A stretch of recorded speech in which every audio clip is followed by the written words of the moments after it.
So with that, everyone, I'd like to bring in your council member, Margaret Chang.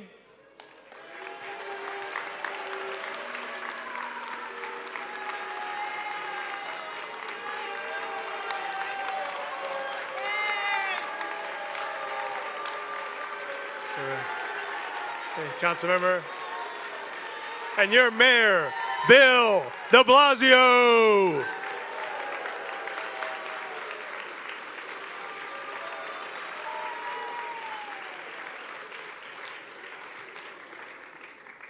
I'd like to invite up Tiffany Zhang to do the Pledge of Allegiance. Tiffany? Stand over here next to the mayor. Where? Here? Right over here. There you go. I pledge of allegiance to the flag of the United States of America and to the republic for which it stands, one nation, under God, indivisible, with liberty and justice for all. Thank you. Thank you, Tiffany. So I'd like to thank some of our co-sponsors this evening. Educational Alliance. All right. The Greenwich House. Manhattan Youth. Chinatown Partnership. The Chinese American Planning Council. Very good. Hamilton Madison House. Community Board 1. Community Board 2. Yeah. Community Board 3. Oh, man. And our host this evening, Michael Keller, the ED of the Chinatown YMCA, and Melissa Ase, ED of Universal Settlement House.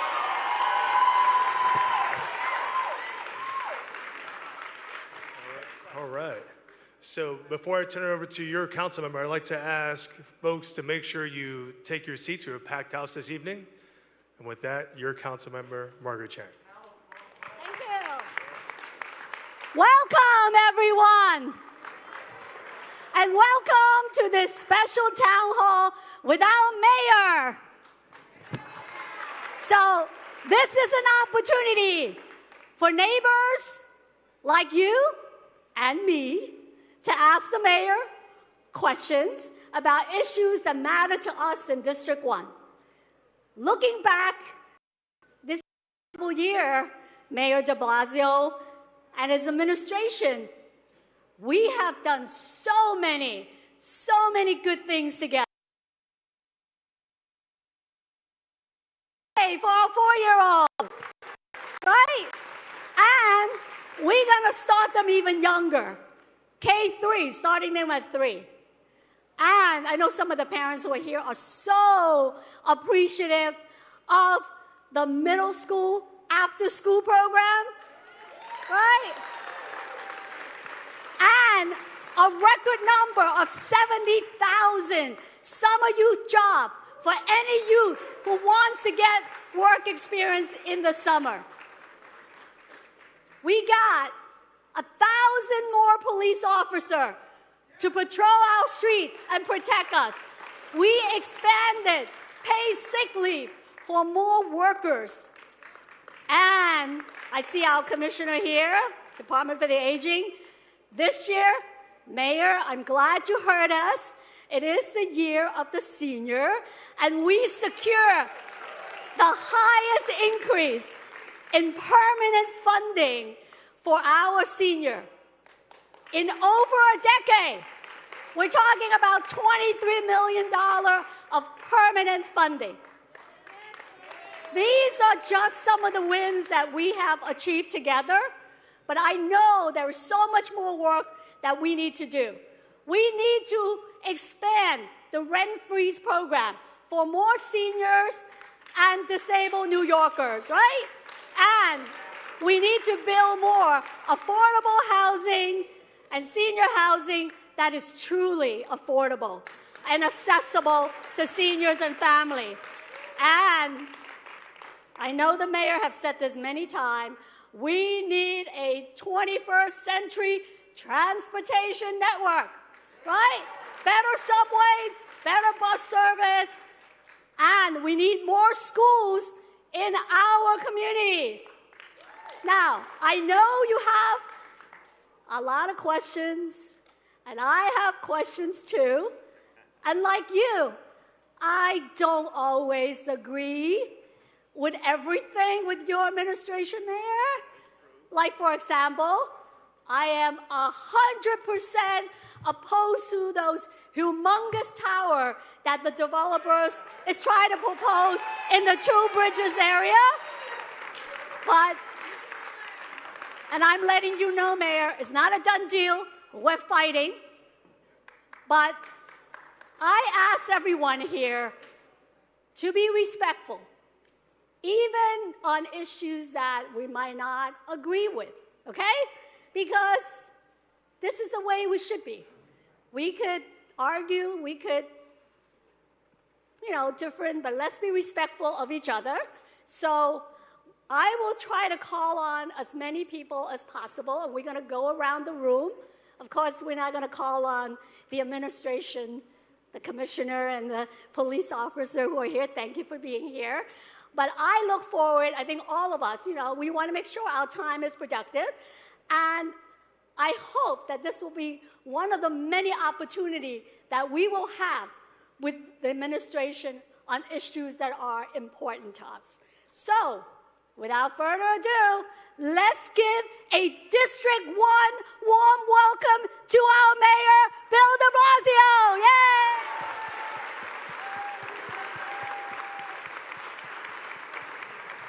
Thank you, everyone.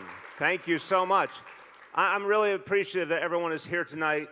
I've done a number of town hall meetings, and what I want to say at the outset is every single one of them, important ideas have come out that have affected what we do in the district. People have given us ideas that have changed my mind and the colleagues with me. Our minds have helped us see other ways to do things. We've also been able to give people answers to questions that they've had that they hadn't gotten answers to previously. A lot of good things happen at town hall meetings. Tonight, we're in a very unusual situation. And as we speak, the state legislature, the annual session of the state legislature is scheduled to end this evening. And if you know anything about legislatures, they decide to do everything at the very last minute. So very, very important issues, and I'll talk about a moment some of what's going on there that's pertinent to everyone's life in this room. But very important issues are being decided as we speak. And I've been talking throughout the day with the governor and the Assembly Speaker and the Senate Majority Leader, and so it's really coming down the wire. I am telling you that because from time to time you may see me reach in and pull out my flip phone, which is the latest in technology. This is a flip phone. If anyone tells you there's more impressive technology, they're wrong. This is an actual phone you can hear things on, unlike the modern things that are called phones.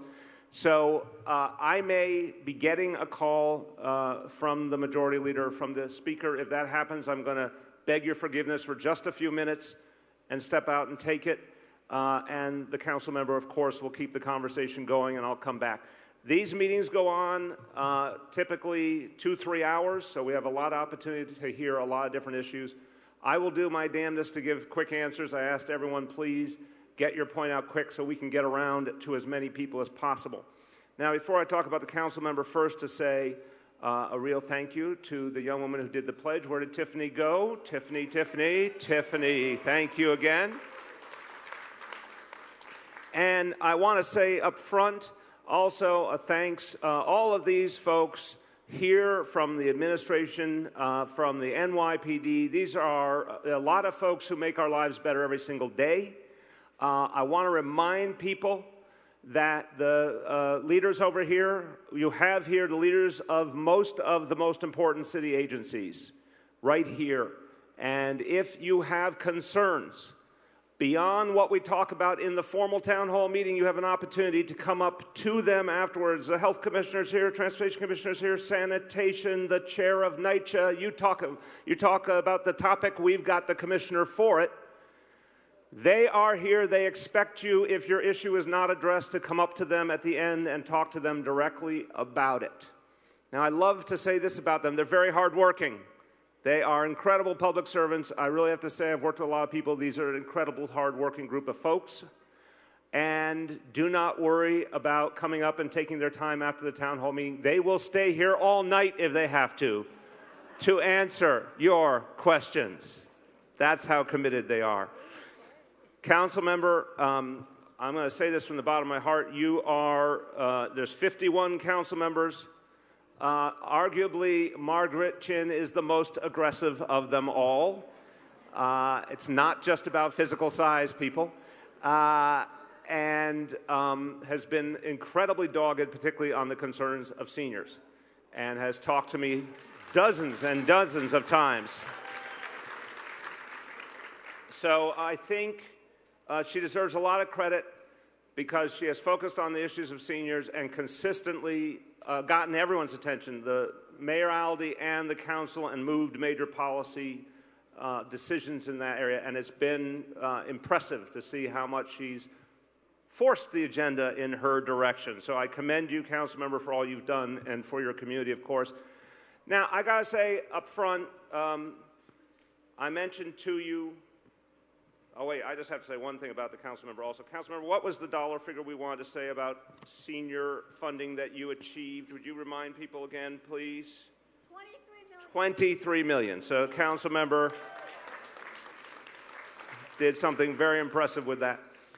I want to just talk, maybe very quick, I want to talk about the situation in Albany just for a minute because I think it's important for people to recognize a lot of things are going on right now in Albany. We're fighting for more speed cameras to keep people safe as part of Vision Zero, which has been one of the initiatives that's had the biggest impact on safety in the city. We're fighting for a number of things that would improve and protect this city. And number one is mayoral control of education. That has allowed us to do pre-K, will allow us to do 3K, has allowed us to do after-school programs for every middle school child, computer science across our whole curriculum. All that was because of mayoral control.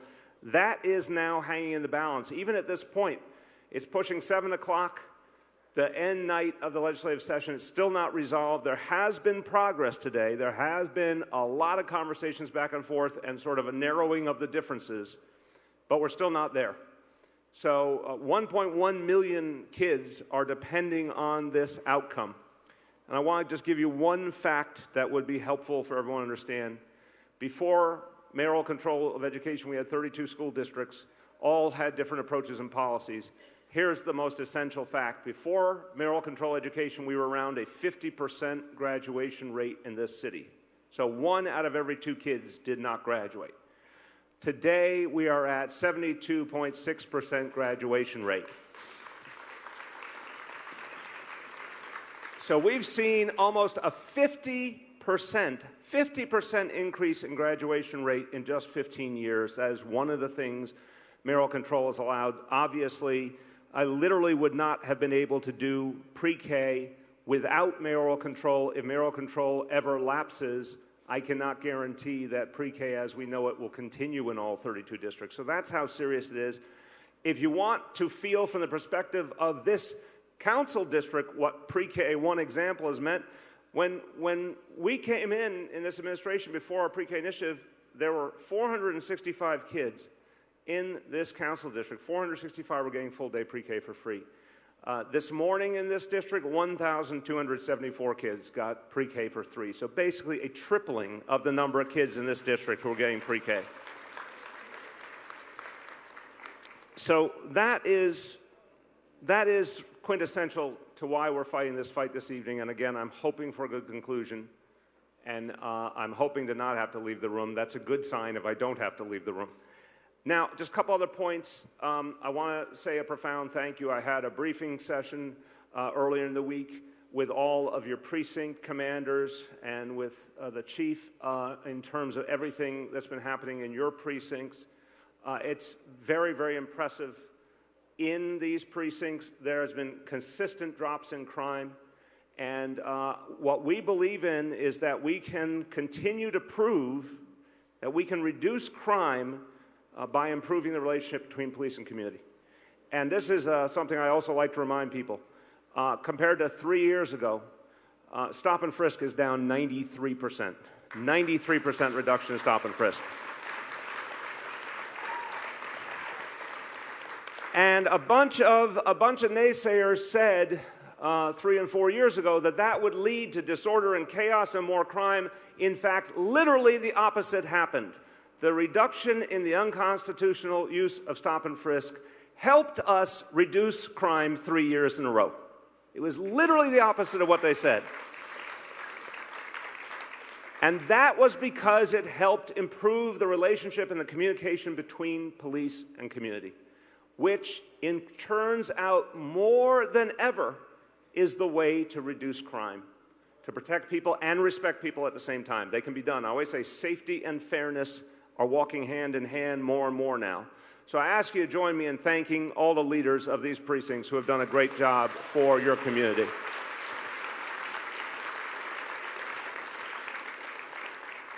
Finally, some very quick points. This is a community with a lot of our #1 affordable housing resource, and that is the New York City Housing Authority. Our public housing is precious. There are other cities that turned away from their public housing. This city, we believe fundamentally in public housing. We believe in NYCHA. We will protect it for the long haul. But the federal government long ago started stepping away from NYCHA and not making the investments it deserves. The state government has not done much either. Over the last 2 city budgets, we added $1.6 billion to NYCHA's budget to fix roofs, to improve security systems, to do the physical basic things that NYCHA needs. It should not have to be just the City of New York's responsibility, but we know what's going on. And we know the city has to step up more and more. And we also know that we have to make sure there are many of the other things that NYCHA residents deserve, particularly better repairs, faster repairs, more recreation programs for young people. We've been trying to do a lot more of that. And specifically, we're making major new investments at LaGuardia houses, at Smith houses, and at 2 bridges to stop flooding and protect those developments and to improve security with the closed-circuit television systems, the security systems there. So those investments are coming in. And then one more thing I want to say. We believe in this administration very, very strongly in going out to the people to let them know their rights, to let them know what the city can do for them. When we started pre-K, for example, we didn't just start a program and say, hey, good luck finding it, hope it works out. We started a very aggressive enrollment effort where we went out into communities, to schools and parks, to houses of worship. We went all over talking to people, to barbershops, all over, talking to people about what pre-K could mean for their child. I want to announce another initiative that's directed at our seniors. And we are announcing now that we're going to be reaching out to 10,000 seniors in the city. And a lot of them, particularly in this council district, we project as many as 2,000 seniors in this council district who would benefit from a rent freeze program that exists already, but they're not getting the benefit of it. It's a SCREE program. It literally freezes your rent in place if you're a senior, and the DREE program if you're disabled. It means hundreds of dollars of savings on rent. So for seniors and for disabled folks in this council district, this is going to be a major new initiative to reach out to them. Literally, we'll go door to door. We'll go all over the community. Councilmember Chin's office is going to be a crucial part of it. But I want everyone who cares about the seniors in this community to help us. We're literally in a position to put money back in the pockets of our seniors and to help them be able to afford their own neighborhood and their own city. So we need your help spreading the word. There are rent freezes available. We're going to get the word out and sign a lot of people up, and that's going to help people to live here. Thank you, everyone, for this chance to be with you. The council member will be moderating this evening, but I want to thank everyone. Your participation is an indicator of your feeling for the community, your commitment to the community. This is a really good example to the people of this district and this city that so many people are here to participate, and I thank you for that. Council member. Thank you, Mayor. So we're going to get started. Raise your hand, but we are going to make sure that, please, only one question, okay? So that we have a chance for everybody. The woman sitting here in the second row. Good evening. Good evening, everyone. So my question is, I understand that HUD has a new director, and my residents and I are concerned about affordable housing preservation. We are a 146-unit project-based development, and we have no safety net. If the owner pulls out of the program, the yard was already sold to a hotel developer, which is right behind this building, actually, 26 floors. So how can we prepare for what would be a catastrophe for my residents? Thank you very much for the question. So I'm going to start, and then our Housing Commissioner, Maria Torres Springer, will continue. First of all, yes, HUD has a new secretary, Dr. Ben Carson, who we all know is not exactly an expert in the field of housing. Although I have tried to, offer to him, come see public housing, come see our affordable housing programs, get to know what the impact would be. I'm still hoping that day comes. There was a rumor about a new New York director for HUD. I don't know if that's actually happening. Seems like that kind of floated out there, maybe not be following through. But we understand, even when we're dealing with a more friendly administration, we don't have any illusion about the federal government always coming to our rescue. So in many, many cases, we try and step in and protect affordability with whatever tools or rules or regulations we have. So now, again, this exact development, tell me the name or tell me where it is. The name of the development is Thelma Burdick Housing. Thelma Burdick, 10 Stanton Street, right next door. Okay. It's a project-based Section 8 building. It's Project-based Section 8. Okay. Maria. Thank you very much for your question. As the mayor mentioned, Your all microphone. All of the Section 8 vouchers that either HPD or NYCHA or the project-based vouchers that we have, our goal is to make sure that despite what we're hearing in Washington, that we fight as hard as possible to be able to continue to maintain those vouchers because we know they're a lifeline. And so what I would, the project-based vouchers, so what I would love to do is to make sure I get your contact information to learn more about the specifics of the building, and to also make sure that you are aware of all of the different preservation tools that we have, just depending on what is happening with the building, to ensure that tenants are protected. And there's a wide range of services and programs, and I want to make sure that you have all of that. So we'll talk afterwards. Okay. And the commissioner will follow up personally with you. The man in the yellow shirt. Hi. I'd like to ask about the Elizabeth Street Garden and Elizabeth Street housing. You said that when you come to these meetings, you sometimes change your mind, and I'm asking both of you, have you changed your mind about building housing for the elderly on Elizabeth Street, or are you going to give in to a small group of self-selected, self-centered, self-appointed individuals, overwhelmingly white, gentrifiers, statue-loving tulip planters who have privatized a prime piece of public land for their own use and for the use of a high-end furniture store right next to the garden. Okay. Or are you going to Let me jump in. I know there's strong feelings on all sides on this. I want to be clear, and I honestly want to express to people on both sides of this issue. It's not an easy issue. I have not changed my mind, but I just want to articulate my answer. And I'm sorry, but I'm being straightforward with you. The fact is, this was always meant to be affordable housing in a city that greatly, sorry, I'm giving you the facts as I know. It was always meant to be affordable housing in a city that desperately needs affordable housing, particularly for seniors. We do not have enough sites in this city, particularly in Manhattan. So, but But I do believe that we are striking an important balance. The folks who feel that that open space is very important to them, I don't misunderstand that. I've seen it. I understand why they value it, and I understand why it's something that's important to the community. What the balance we are striking, and we will soon have a design to show the community, and then it goes to a ULURP process, meaning a full public process culminating, it goes through community boards, et cetera, culminating with a vote in the City Council. We believe the design we will show will provide not the same amount of green space. I'm not going to say it's the same amount, but it's enough that there can be a real community meeting spot and some green space and something that's still a very positive, open amenity for the community. And that's the balance that we believe we can strike effectively.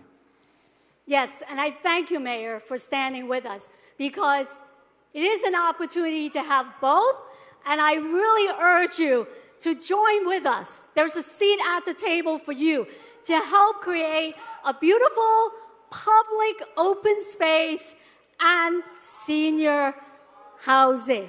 Okay? The man in the second row, blue shirt. Thank you for doing this, Mayor Blasio and Councilmember Chin. There are 7 towers proposed for 2 bridges, all within the 2 block area. 4 of them are mega towers.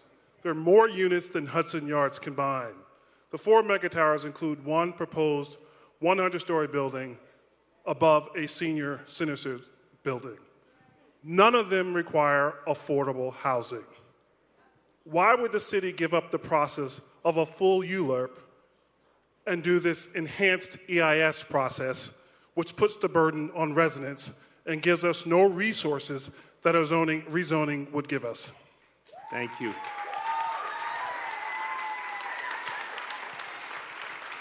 So I'll start, and then in terms of the housing, the affordable housing piece, again, our housing commissioner is here. Purnima Kapoor is her, the executive director of the City Planning Commission, so I'll let them answer jointly on some of the specifics. Okay. I have not understood, I'm going to be very straightforward, all the nuances until I was preparing for this town hall meeting. And what I now understand from the briefing that I received is one of the sites, I'm talking about 2 bridges and then the adjoining site with Extel, one was decided upon by the previous administration, went through the full process. The other goes back to a quote-unquote urban renewal initiative from decades ago. Now, I have a huge critique of urban renewal and all that was done in the name of urban renewal. But the legal, the governmental decisions were made long ago. We are trying to figure ways to maximize affordable housing in the 2 bridges complex. We are trying to figure out ways that we can address other community concerns as part of the process. We do not believe, and I appreciate your strong feelings, we don't believe we can just turn it off. We think it is, I'm just being real with you, we believe it is legally moving forward and that that's legally appropriate, whether we would have done that or not. I can tell you up front that you can say that, but I'm telling you the truth.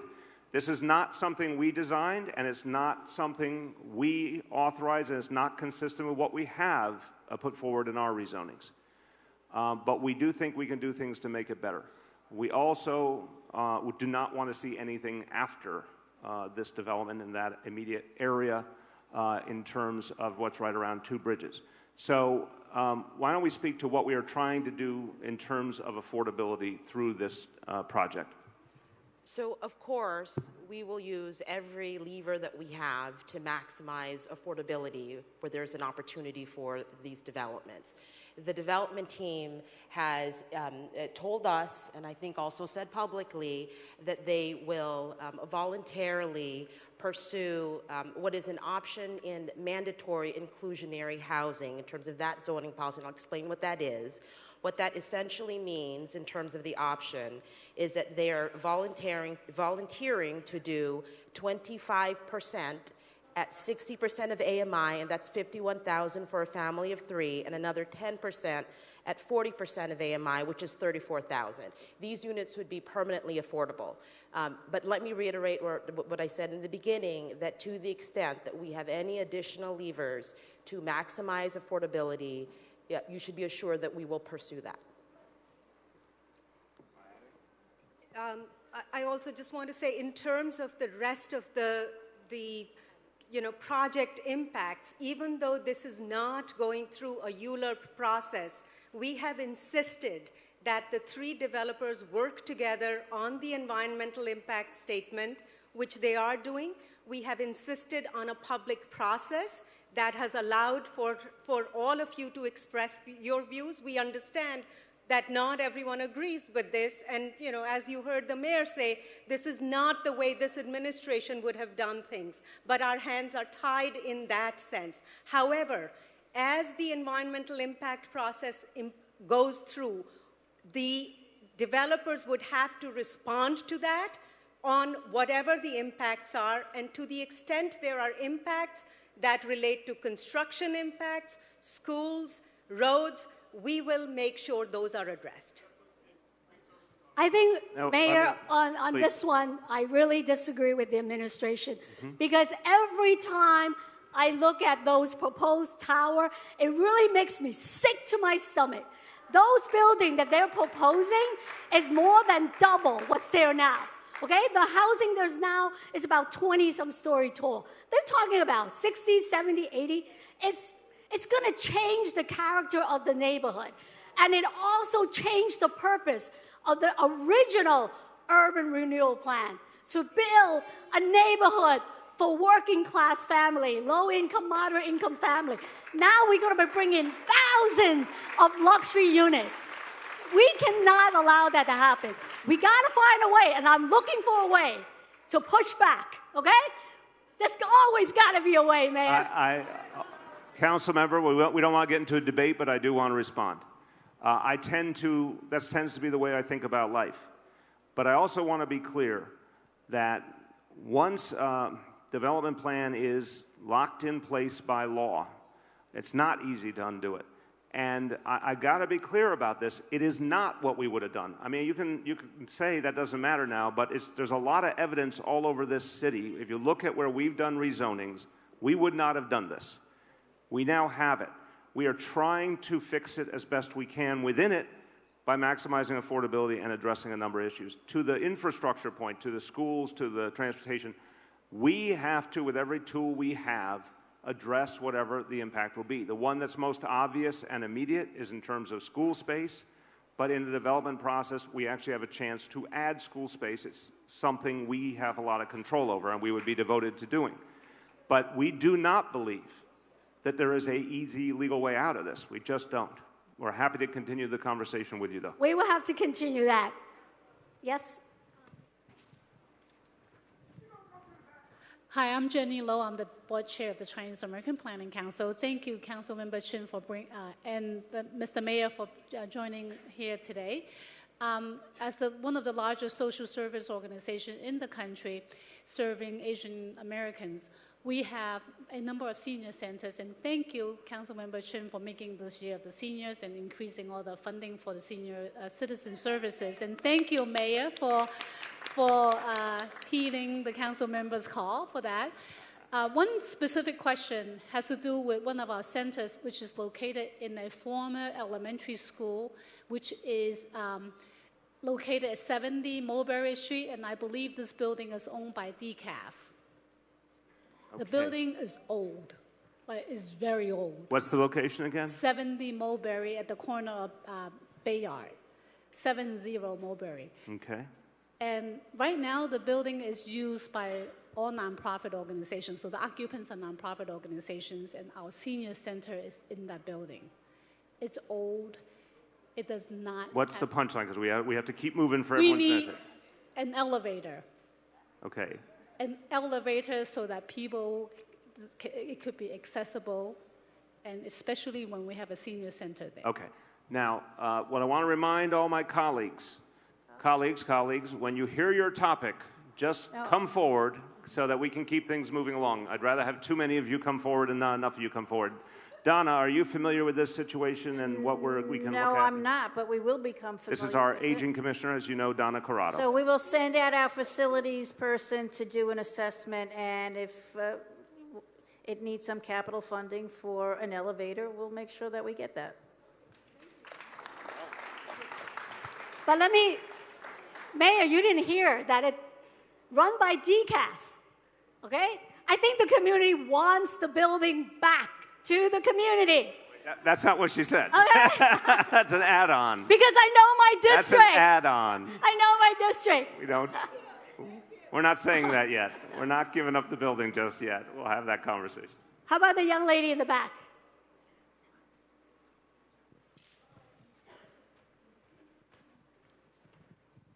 Hi, I just want to speak about things in disrepair. I'm here with my son, and there's a local playground that kids of all ages go to, young, old, seniors, and the swings, this is the second year that the swings have not been replaced. And my son asked me, how do we get it replaced? I've called 311 many times. I can't keep calling. I can't rally the community to call.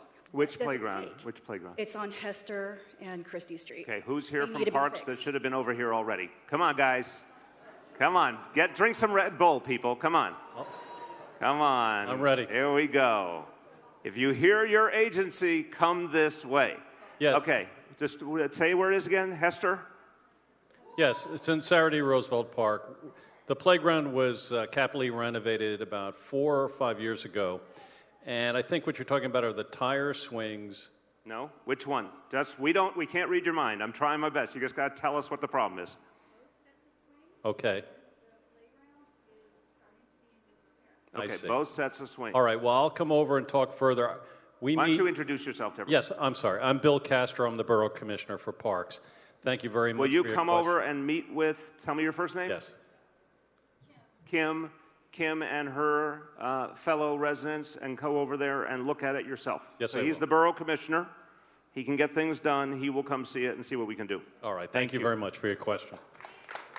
The gentleman in the front. Hello, thank you, Councilmember Chin and Mayor de Blasio. My name is Ben Gibo. I'm Executive Director of the American Indian Community House, and I'm here with our beautiful Native American community. Iron workers, been around since 1969, and we're in dire need of assistance. There used to be a liaison to Dinkins for the Native American community, and we recently found out 3 weeks ago that the feds are not going to fund our program anymore, cutting off all services to Native Americans in New York City, and it also impacts Project REACH, Chinese American Planning Council, where we have shared space. Yeah. So we're bringing our need to you guys so that we can see if there's any solutions we can. Well, I'm very sympathetic for many, many reasons. During the Dinkins administration, I was one of the people who worked with the American Indian Community House. It was my honor, too. What I'll do is a couple things. Marco Carrion is here, who is our Commissioner for Community Affairs. He will personally follow up. But what we need to understand quickly is what the federal cuts are and how they would affect you and when. Are you talking about cuts for the budget starting in November? No, we got a termination letter like 3 weeks ago. You got a what? I'm sorry? Termination notice from the For office. immediately or for some time in the future? Immediately. Like What kind of funding did they terminate? Just one. It was health and social services. We do referrals. We help homeless people. What we will do, seniors. and we'll have two-part. Marco will follow up, but I want you to organize a meeting with OMB, which is Office of Management and Budget for the city, for next week specifically, to see what resources we can bring to bear to cover that gap. So we will make that a specific priority. I think it is the least we can do. Padamia. Thank you. Thank you, Mayor. Yes. Hi. Good evening, Mayor de Blasio and Councilwoman Smith-Chin. How can the city support our young people with disabilities in getting permanent jobs or even city jobs? Thank you. There are training programs, but companies are only hiring them for short-term or internships. Our young people are hardworking and reliable, okay? Many here are even bilingual, English and Chinese. My child is part of the Excel program here in University Settlement, and they've improved a lot, and I think hopefully somebody can give them some funding so that they can go out and work. So your question is the kind of training that would help young people with disabilities to get ongoing work. There are programs, but people are not hiring them. only for short-term. Right, so you want ongoing work. Okay, so who's here from Small Business Services? Yes? No? What agency? Well, first, Greg, come over on training, and you are from? Okay, the two of you will team up. Hello, Jeanette. Susan Haskell, I'm Deputy Commissioner for Youth Services at the Department of Youth and Community Development.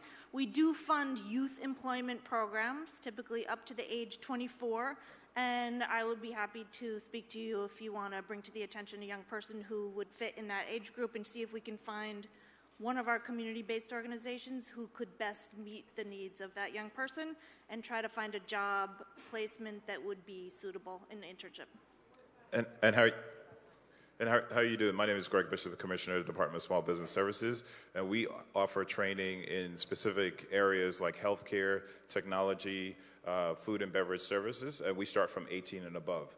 So I can certainly, and we work with employers who actually, after someone completes the training, hire those individuals. So I could certainly work with you as well to figure out, between my colleague at DYCD, how we can connect to your people. Thank you. The man sitting in the front, right here in the yellow. Oh. Well, I can't. It's your moment. How you doing? My name is Tito Delgado. First of all, I want to thank Margaret Chin and Bill de Blasio. Margaret's been very instrumental in getting us 500 units of affordable housing on the Urban Renew site. I should say that I'm a former site tenant, and we've been fighting this fight for 50 years in order to get affordable housing. Now, the problem is that we have an organization that has been working on this for many, many years, and we've been able to gather together over 150 former site tenants. They have what they call a priority. Here's the problem. Affordability is not affordable to poor people. Mm-hmm.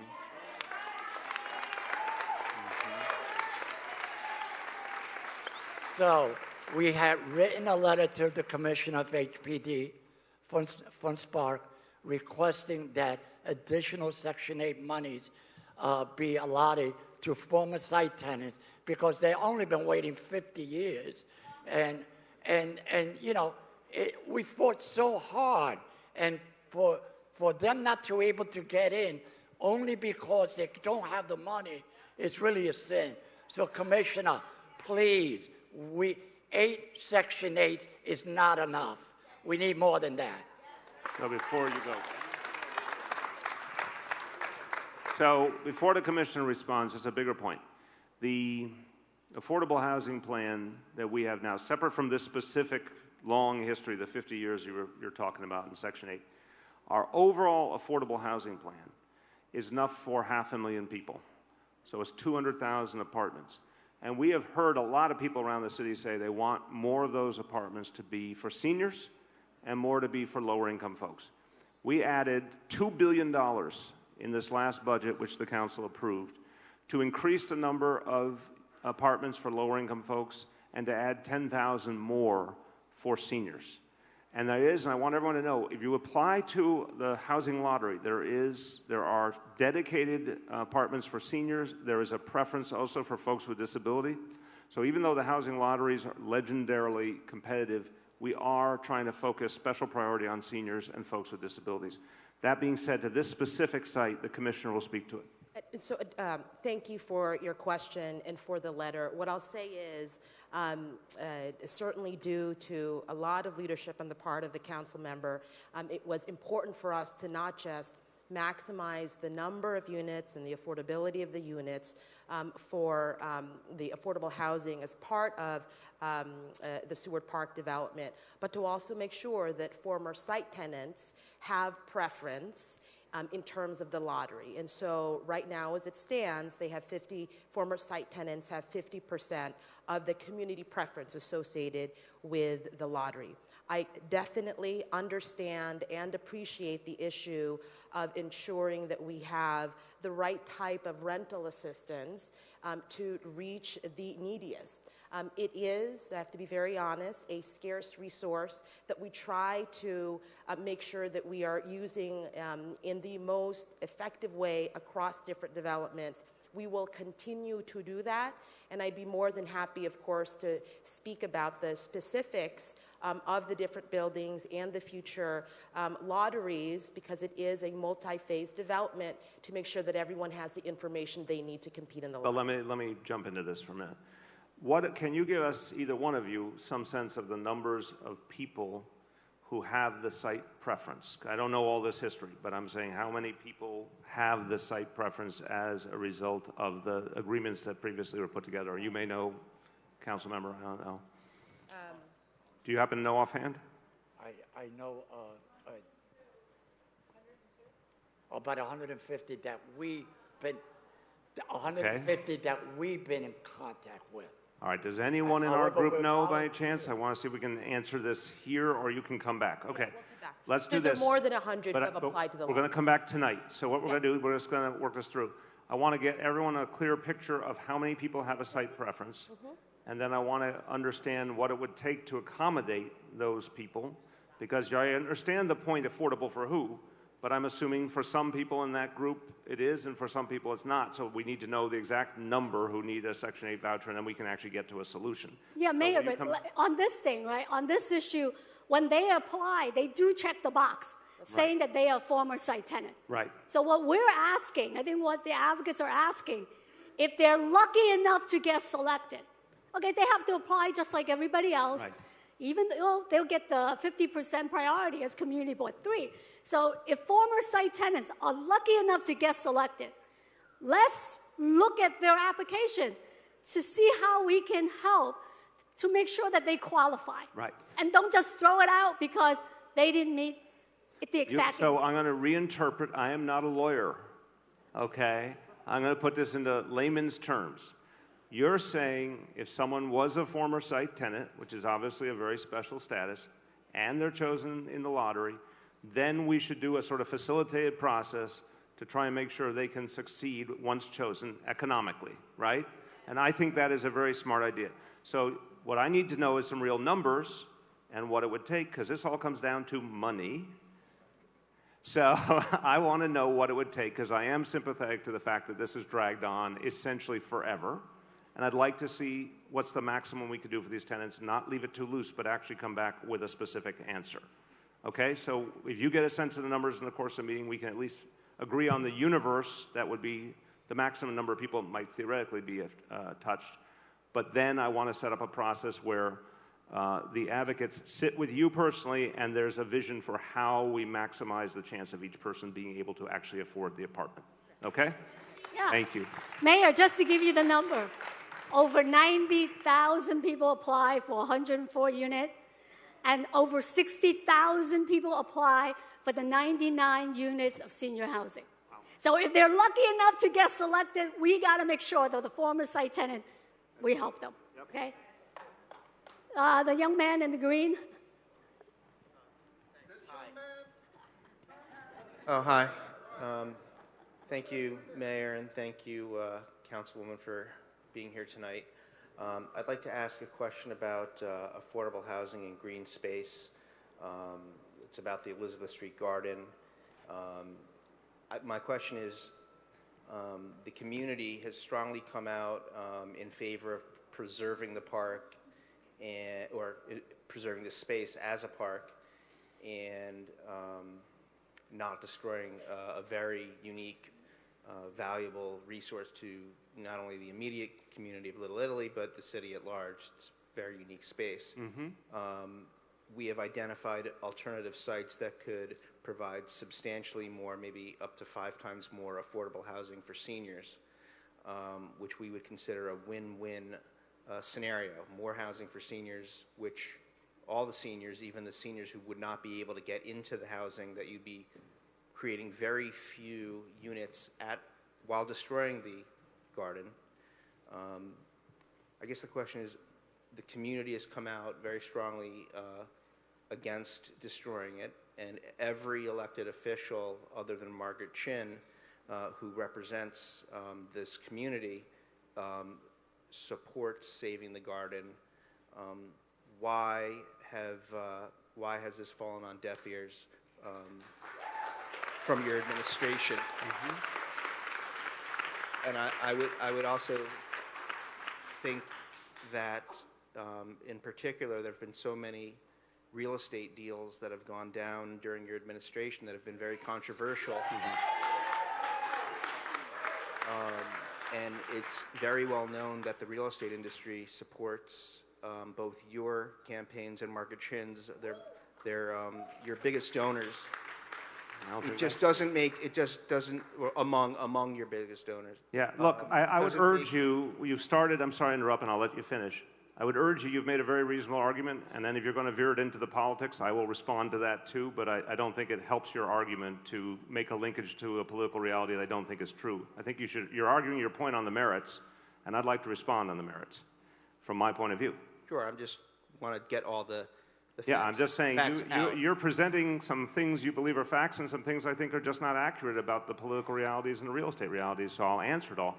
But I'm trying to have a reasonable conversation with you. You're saying why was the decision made and was the voice of the community heard? And I want to explain to you what I heard and why I made the decision I made, because I'm very comfortable explaining it. But finish what you want to say.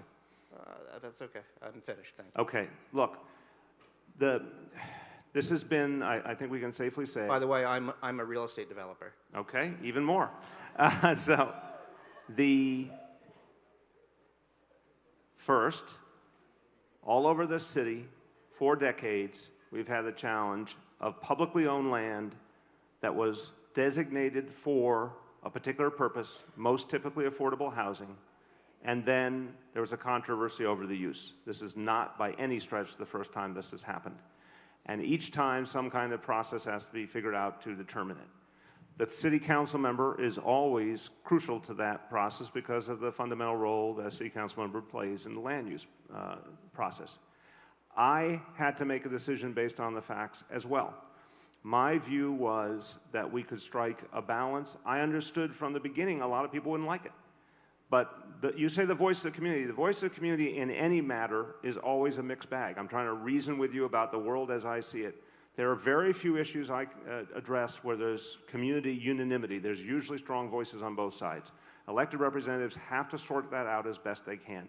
I believe we have a profound affordable housing crisis in the city. It is a crisis. I mentioned I have an affordable housing plan for 500,000 people, and it's not enough. And we have to take every advantage of every opportunity to create affordable housing, particularly for seniors, because seniors are a fast-growing population, many of whom are on fixed income, who will not have a place to live. So you don't have to agree with me, but I want you to hear the thought process. Senior affordable housing is among the #1 priorities we have whenever there's land available.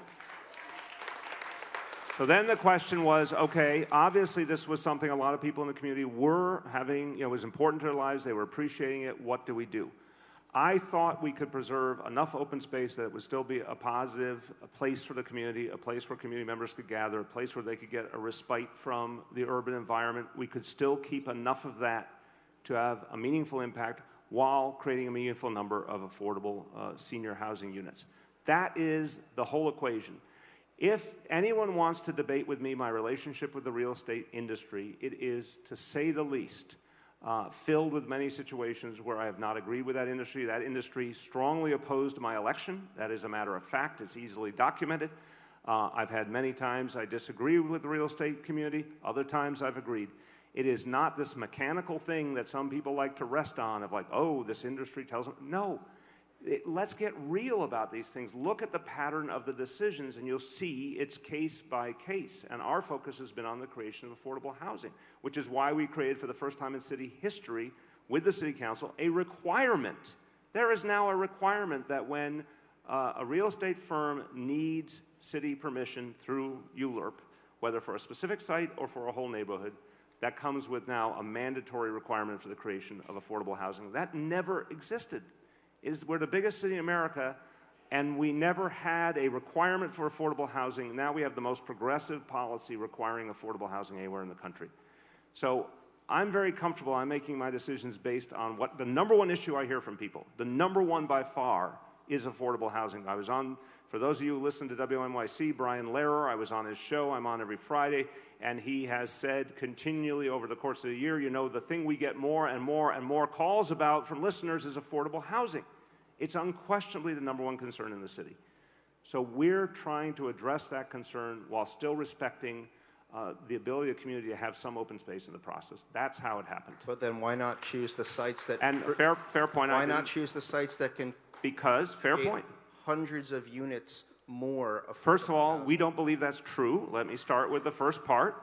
One site is owned by the Department of Homeland Security, and we have no indication they're willing to give it up. Another site is currently where a health clinic of the City Health and Hospitals Corporation is located, and we are not going to shut that clinic to do that at this point. There is another site that would be a viable site for affordable housing. It is outside the council member's district, and we'd like to do that for affordable housing anyway. We don't have a finite sense on affordable housing. It's not like if you do it here, you don't have to do it there. We are trying to do it everywhere we can get our hands on. So one of those 3 sites is viable. We are going to go for it, but it doesn't replace the need to do this site as well. Thank you. There's the guy with the glasses.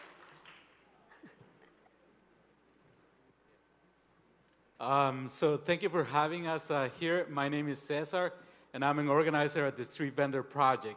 So I know that Council Member Chin supports street vendors, and we have one of them with us tonight that is going to ask you a question.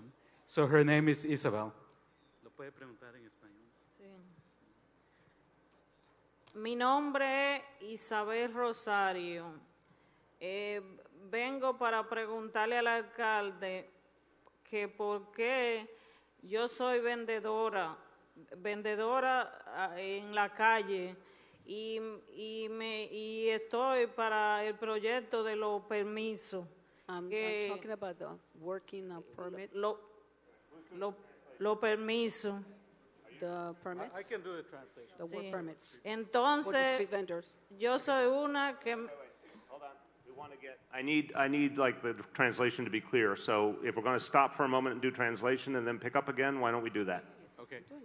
So her name is Isabel. She's a member of the Street Vendor Project, and she has been working for many years. So she's asking about the permits to sell.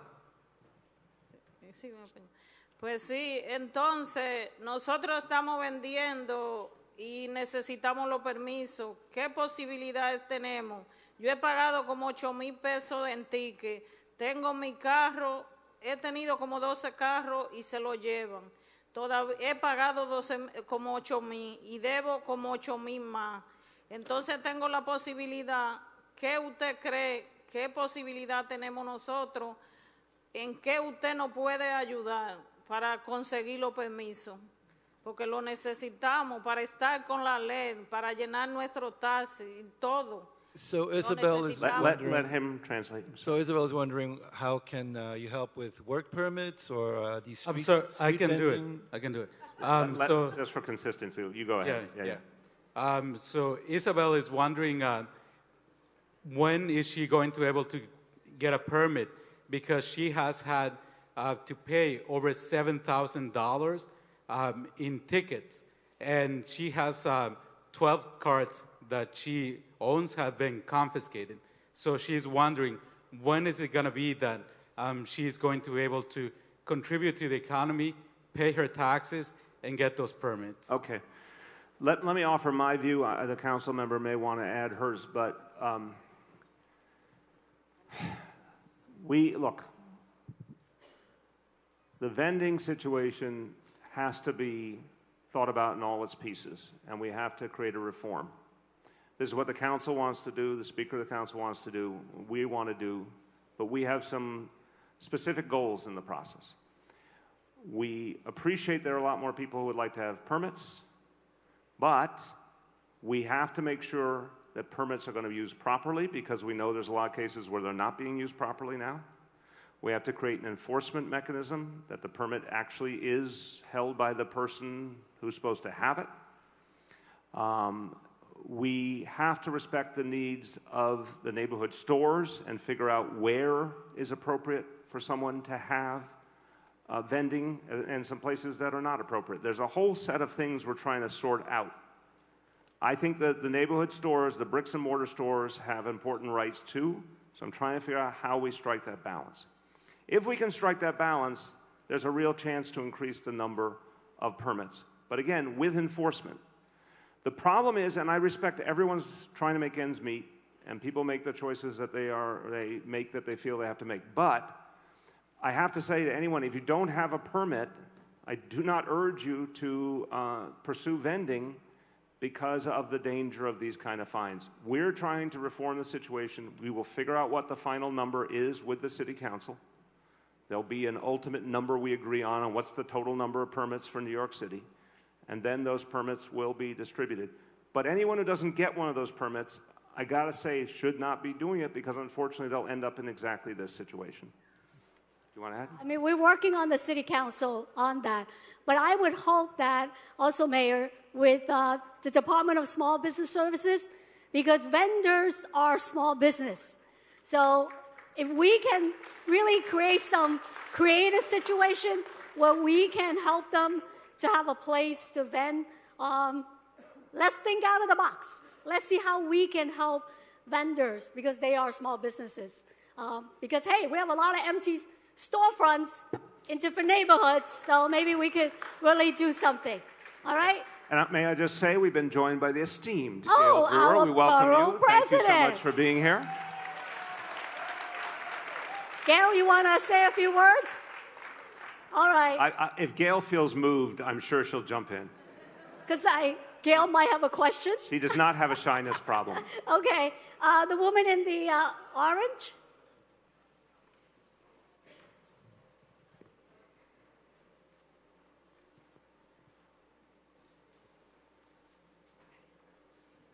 Okay. My name is Melanie Wong. I'm a tenant organizer in Chinatown, the Chinatown Tenants Union, which is a program of CAV, Organizing Asian Communities. Our tenant base has a lot of questions about anti-harassment protections, particularly given the developments on the waterfront that you and Councilwoman Chin have so expressly said that you would not sort of create. So I would like to introduce Mr. Lam, who's one of our tenants and is going to ask the question.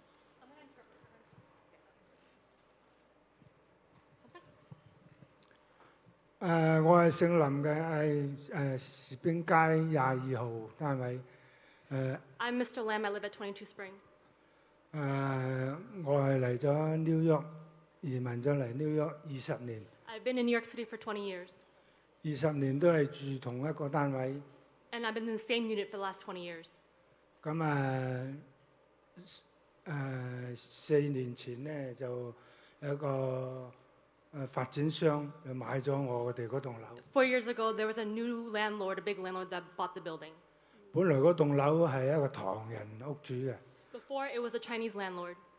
咁買咗之後咧，佢就用一個代理公司同我哋聯絡。They used another company to try to conduct business with us. 咁我哋問，咁佢就屋主就唔收我哋個屋租成年。The landlord wouldn't accept our rent for almost a year. 我問嗰個代理商，點解屋主唔收我哋個屋租啊？ I asked him, why is the landlord not accepting our rent? 佢話：而家呢個新屋主係唔承認你係租客。The landlord won't recognize us as tenants. 因為你以前你租嗰間屋係冇租約嘅。Because the previous landlord, you didn't have a lease. 咁所以我層樓咧16個單位嗰啲人個個都驚到面都青。Of the 10 units that were remaining, everybody was scared of the landlord. 我樓下嗰個7號單位咧就7號拍文有個女人心臟病嘅。Downstairs in the 7th unit, it was so bad that she had a stroke from the harassment.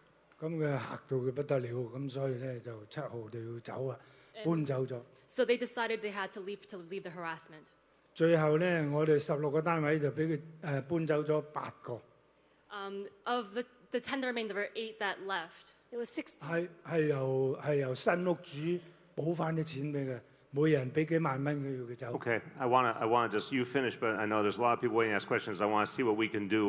So finish the point and then we'll respond. So Mr. Lam wants to know what protections will you ensure for our neighborhoods, like certificate of no harassment. We also think there's a community has a plethora of SROs where we can turn to micro units to create new affordable housing to meet your numbers. And we want the Chinatown Working Group plan to pass to include the waterfront and protections for our neighborhood. Because luxury development will inevitably affect Chinatown, so we will not move forward without the Lower East Side protection. Thank you. So, okay, let me, the core of this question is how do we fight harassment? And everyone here knows there's been illegal evictions, harassment, not providing heat and hot water, all sorts of things purposefully done to tenants. With the City Council, in this last budget, we created the biggest legal assistance program that's ever existed in New York City. The rule now is, and we're proud of it, if you make up to $50,000 and you are being harassed by your landlord, or threatened with an illegal eviction, or not being provided repairs or heat or hot water to try and force you out, the City of New York will provide you with a lawyer for free to fight for your rights in housing court. That's never existed previously in this city, and we're proud of it. So, wait a minute. We don't do back and forth. You've had your chance. Let me answer the question. So that is about addressing the things that are going on now. We, too, want to prevent these types of harassment. And one of the ways we're doing it is the creation of affordable housing, but another way we're doing it is by showing very severe penalties for those who harass, and Steve Banks can talk to it. There's more and more legal actions, including criminal penalties being brought against landlords, including in just the last week or two. And we believe that is having a profound impact on the behavior of landlords. So the affordable housing plan, I know people or some in this community have a particular vision. We already have, and I want to be clear, an affordable housing plan to create enough affordable housing for 500,000 people. Some of the very sites we've been talking about this evening are where some of that affordable housing will be created. In terms of any potential rezoning, we're always open to discussion, but that begins with the council member and her sense of how to approach a rezoning in a community. But the things we can do right now are to constantly build more affordable housing, provide rental subsidies to keep people in the affordable housing they have, which we're doing on a vast scale, and providing lawyers to stop any harassment, and with other partners, including the Attorney General, bring criminal charges against landlords who do that. Let's have Commissioner Steve Banks of Social Services, and again, our Housing Commissioner, Maria Torres-Springer, can speak to that. So first, let me just amplify a point that the mayor made, which is that with his support, we've gone from a world in which $6 million was allocated to eviction prevention and anti-harassment work to now it's going to be $155 million, so that literally over the course of the next 5 years, all low-income tenants in that situation will get lawyers.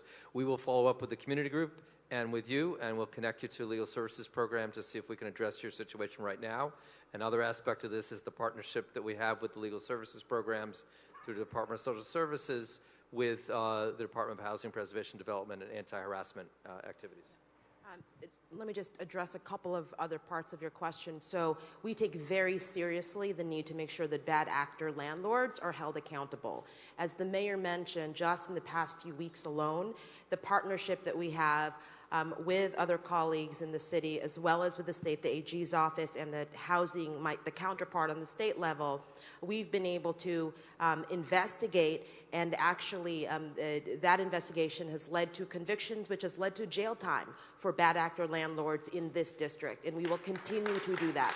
The second piece on the certificate of no harassment that you mentioned, so we have been working very, very closely with the City Council on ways that that type of approach can be expanded, but to do that in a targeted way so that we use, again, the tool, this particular tool, the certificate of no harassment, to prevent harassment where we believe that there's a good likelihood that it might happen based on certain criteria like distressed buildings, like change of ownership. And so we should, over the course of the next few months, be able to share the results of that very productive work with the City Council to a broader audience. Thanks. The man in the back. Oh, I'm sorry. One more. Hold on one second. So which one of you, Steve, you're going to follow up to make sure, because in terms of, we got the bigger questions, but in terms of this gentleman's particular situation and helping him stay in his building, you're going to have someone make sure that we directly support him. Okay, thank you. Thank you, Mayor and Councilperson, for having this. In light of the De Blasio administration's admission that the removal of the community facility restriction on 45 Rivington Street was a mistake and an error, why cannot the administration take the property back through eminent domain or some other method and revert it to its intended use as a supportive nursing facility? The neighborhood cannot afford to lose another such facility. We've lost a number of them in the past few years, and the administration should rectify its mistake, and the community does not need another luxury condominium at this point.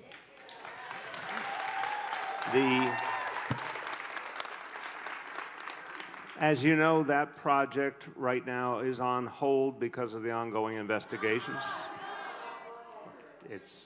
There was exploratory action, and now it's on hold. Excuse me, I'm telling you the facts from the building commissioner. Building commissioner, are you here? Thank you. Guys, you can scream all you want, but we're here to tell you what we know. Excuse me, I'm talking to this gentleman. Hey, mister, wait your turn, please. The point is, this one we've been over so many times, but I'll go over it again. I want to tell you what we're trying to do. This was a mistake. It was ridiculous. I've said it 1,000 times. Not only did we entirely change the rules around anything like this, that now it literally would require a specific personal signature from me to happen, which, as you know, did not happen in this case. And the City Council also passed an entire set of reforms so that property would never be treated this way again. We have looked, and I'm talking from the perspective of the top lawyer for the city, Zach Carter, our corporation counsel. We have looked for any possibility of recouping the property or having any kind of legal claim for compensation from the property owner. We cannot find one. But what the City of New York has said, we will put in facilities for senior affordable housing additional into the community and for senior nursing home capacity. Of 200 beds or more, 200 people would be served or more, to compensate for what happened here, because it wasn't right. But we do not have a way to get back that property at this point. We have looked. We would love nothing more. We do not have a way of doing it. That's the bottom line at this point. Excuse me, you can scream all you want, but you are called on, everyone's called on by the council member, and we go around. So I'm answering this man's question, and I'm trying to give him as clear and honest an answer as possible. We do not have a way to recoup that property at this point. Now, in terms of the current status, yes, there was exploratory work, but there's still an investigation going on from several agencies, so explain the current status of the property. Good evening. My name is Rick Chandler. I'm the Commissioner of the Department of Buildings. We did lift the stop work order to allow minor demolition to do exploratory work on the structure within the property, because we have no legal grounds to deny them that request. Let's say where we are now. So where we are now is that we put the property back on hold. We will not allow anything to happen until a thorough investigation as to what they're planning to do as we move forward.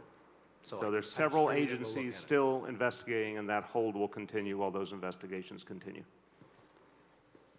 Commissioner, we heard from a neighbor this morning that they were in there drilling. So I urge your agency to keep an eye on them, because they're not following the rules. And we sent an inspector out, and I'm sorry I didn't get a report before I came here this evening, and I actually sent an email while I was sitting in my chair. I know that they were probably doing the work that we've given them permit to do the minor demolition to investigate the structure. But we will verify that they have not exceeded the scope of what we've issued them a permit for. Okay, keep an eye on them. And Mayor, I think you heard from the community, we're not giving up on Rivington House, okay? We're gonna find a way. Right. We will find a way. I like your spirit, and if someone can find a legal angle that we believe is viable, we would happily use it. And by the way, the companies involved, we have found other ways to separate from dealing with, because we think what happened was not right. And it's been well reported that we canceled some other arrangements with them. But if we can find a legal way, I'd love it. I just can't find it at this point. I think right now with the administration, because maybe you can invite the people who purchased that building, come in and talk with us and see if we can build a model 21st century nursing facility for our senior with special needs, okay? because that company from China, I think they want to do the right thing. But if the mayor reach out to them, they may want to come in and talk to you. And I'm more than willing to sit down. It's a great idea. I want to honestly not get people's hopes up. I do not think these are compassionate folks seeking to change the world and make it a better place. But I have no problem offering to them that they could have a much better relationship with the community and the administration if they came in and considered a different outcome. Yeah, and we could create a wonderful project. So we'll follow up, Mayor, Yes, on that. of course. Great. Hi. Thank you for the opportunity. It's a follow-up question about the two bridges, because what's happening in this neighborhood is happening actually across the city. So I wanted to drive your attention in two issues. I testified at the Department of City Planning for the EIS. One of the things that we noticed is that the way they calculate the secondary displacement is not up to date. The way they calculate, say again? Secondary displacement. That means the building doesn't really displace anything because nothing is on the site right now. But the effects that it has in the neighborhood around it is going to be, through gentrification, it's going to throw away a lot of people. And that is something that we cannot afford. We do not want to throw more low and middle income New Yorkers out of New York. The second thing that I wanted to tell you about it, that actually the lawyers of the Department of City Planning told us, the problem with the two bridges is that the expired restrictions on the urban renewal area and on the large-scale residential development that had demanded it to be low-income housing, they actually are expiring across the city in many other sites. So all these people are going to have rights to build as of right without respecting any, decent human rules. And so it is within your power to change the law, if not for us, if not for two bridges, for the other people that are going to have the same problem that we are having here. So please do as much as you can, because it's a real problem. And the last question and issue is, it's the same thing about large scale. No, wait. Yeah. You gave yourself away with that. It's basically affordability. Stay where you are. You raised a very important point. Because again, we really do want to respect each person gets their opportunity as much as we can get around to. Look, I think the model that we've established where we have had an opportunity to put ground rules on the development process, we require affordable housing. Where developers under current law have a right to build, we do not get affordable housing. So, this is why I do not like the situation with the Two Bridges development, because it is not giving us the opportunity to put requirements on it. But I think that the challenge we're facing all over the city, I understand your point that you could say that the impacts are greater than might be imagined in terms of the secondary impacts. I think there's a bit of and I talk about this at town hall meetings all the time. I think people are very, very frustrated by the amount of development in the city. And there's a lot of impulse to just want to, if we could stop it dead in its tracks, a lot of people feel that. I think we have to, in my opinion, be clear, development comes with good and bad elements. Gentrification comes with good and bad elements. I, as a steward for the city, appreciate when there's job creation, appreciate construction jobs, appreciate when, a neighborhood gets anything that adds to it, when we build a new school or a park or any other amenity that helps a neighborhood through the development process. But of course I understand the tremendous frustration that people feel and also the fear of displacement. We're trying to answer the fear of displacement through the creation of more affordable housing, through the subsidy of a huge amount of affordable housing, and through the legal actions to protect people in place. So what the vision we're trying to work from is to keep lower income folks right where they are. And obviously we have public housing, which we are investing in heavily to protect. We have rent stabilized housing. So between those two, that's almost 3 million people. To put in perspective, about 8.5 million people, almost 3 million are either in rent-stabilized housing or in public housing. So we're defending those. We obviously had the rent freeze for the last 2 years. That was a big deal for the 2.5 million people in rent-stabilized housing. These are the tools we're trying to use. But in a free enterprise economy, and everywhere I go, I say I have a lot of criticisms of the free enterprise economy and a lot of things I do not like about its legal structures. But those current legal structures do not allow us to stop development where it's currently allowed, unless we go through a process of rezoning, which can be done, but is a very big endeavor. It takes years, but it can be done. So my answer to you, not missing the intensity of your question, my answer is we're trying to use all those other tools. And also to minimize the negative impact of development through investment that we can make as a city. We have a huge capital budget. It's now pushing on towards a $100 billion capital budget. And for example, in the past, I think there was a lot of development where the school space was not addressed and a whole lot of other needs were not addressed. It was sort of the developers got their piece of the deal and then the public piece of the deal was never done. We are trying to fix that paradigm by putting in the money, whether it's for parks or new schools or whatever, as part of the upfront plans. And we're holding developers to affordable housing commitments in a way that the previous administrations did not. So that's how we're trying to rebalance the equation. But I'm not missing for a moment how deeply frustrating this is for people. But we also just introduced legislation. We had a hearing this week about all the urban renewal sites across the city. And I thank, HPD for agreeing with us that there should be transparency, there should be notice, so the community who have urban renewal plans in their district know beforehand that they expire, so that we could do some planning beforehand. So we are learning from this. The man with the pink sticker. Thank you. Mr. Mayor, I live on Grand Street, and we have a serious traffic problem that's already been brought to your attention. I want to thank Councilmember Chin, Borough President Brewer, and others who have brought this to your attention. We're the major access point, the corner of Clinton and Grand to the Williamsburg Bridge. All the traffic coming southbound from the FDR Drive exits at Grand Street, comes west, tries to get on the bridge at Clinton Street. It's also the site of Essex Crossing. We have a Trader Joe's, a Target, about to go into that corner, and people have to make a right turn at Clinton and Grand in a very limited space, one lane, to get on the Williamsburg Bridge.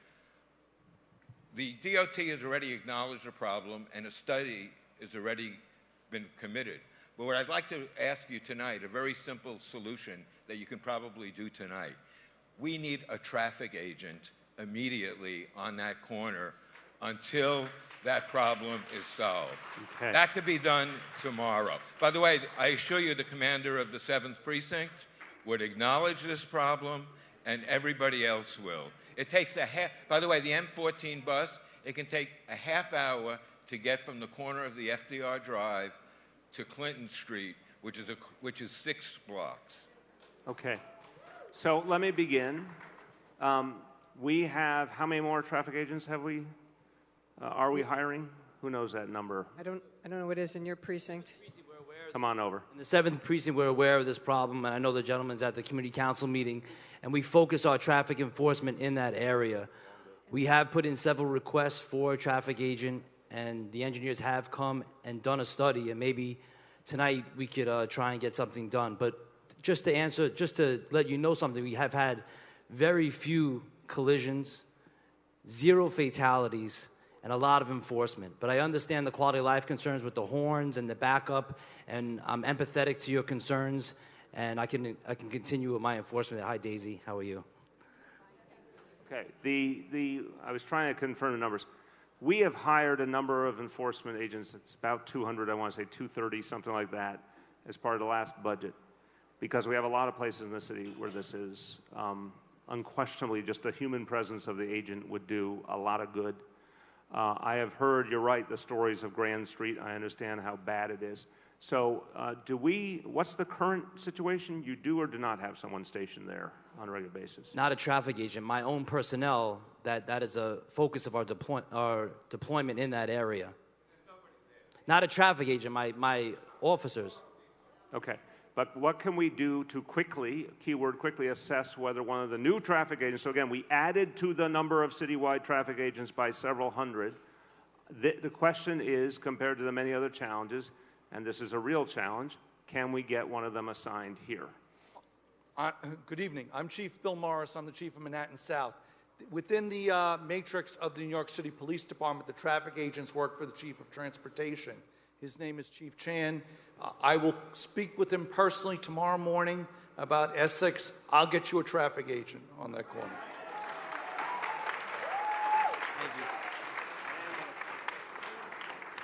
Commissioner, you have something else to say? Well, I'll just add, I'm Paula Trottenberg, the DOT Commissioner, and thank the gentleman for acknowledging we are well aware of what a complicated hotspot this is. We are trying to look at some studies and a bunch of different solutions, including potentially getting cars to take a different exit off the FDR Drive. So we will continue to work with you all on that. We recognize there's a longer-term problem in addition to the traffic agent problem. You got your traffic agent. Woman in the striped dress.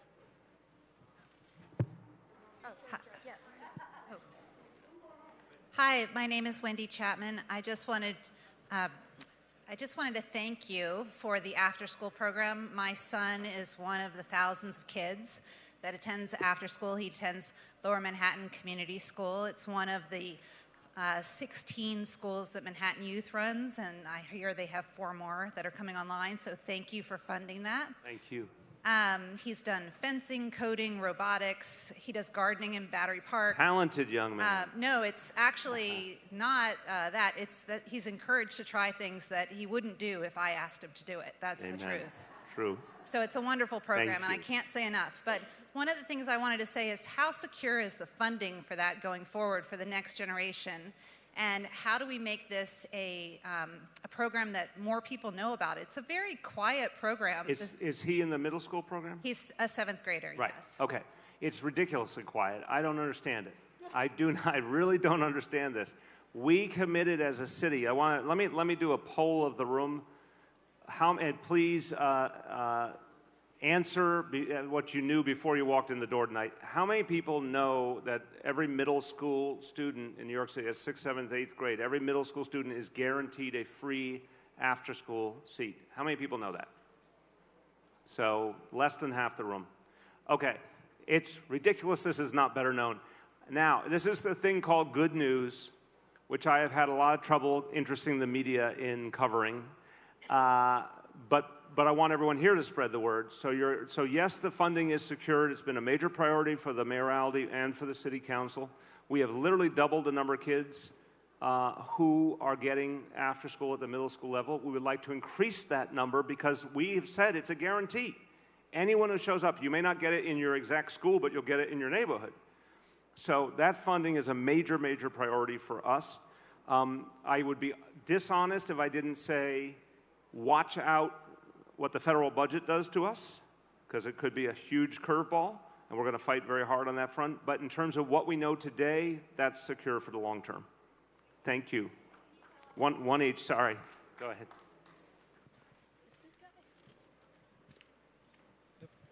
Hi, Mayor. Reggie Thomas, a member at Community Board 1. My question is about garbage pickup. Even though I'm a Community Board 1, I know my neighbors in Community Board 2 and 3 have to deal with commercial garbage pickup with businesses putting bags out, waiting until 4 or 5 in the morning for it to be picked up. Because we have narrower streets, there's more congestion. And I think we all appreciate you and Commissioner Garcia putting out the zone collection proposal to have 1 or 2 private carters pick up for an entire district. It'll lead to less congestion, less harmful air, more efficiency. But it's going to take upwards of, Commissioner, 5, 6, 7 years to actually get this up and running. You have an all-star sanitation commissioner, SPS commissioner. You have a staff of community organizers. So my question is, will you dedicate city resources now to actually get businesses to voluntarily bid together so they can get 1 or 2 private carters so that we can all get a little bit more sleep at night? Excellent question. Hi, Reggie. How are you? It's nice to see you. I appreciate the question. We are absolutely willing to work with businesses, whether it's small businesses or larger businesses. Larger businesses tend to, as you know, negotiate very extensively with private carters. And yes, it will take a long time, but we are making progress on moving towards zone collection. But we're happy to work with you as well as the Downtown Alliance to make that happen. Thank you.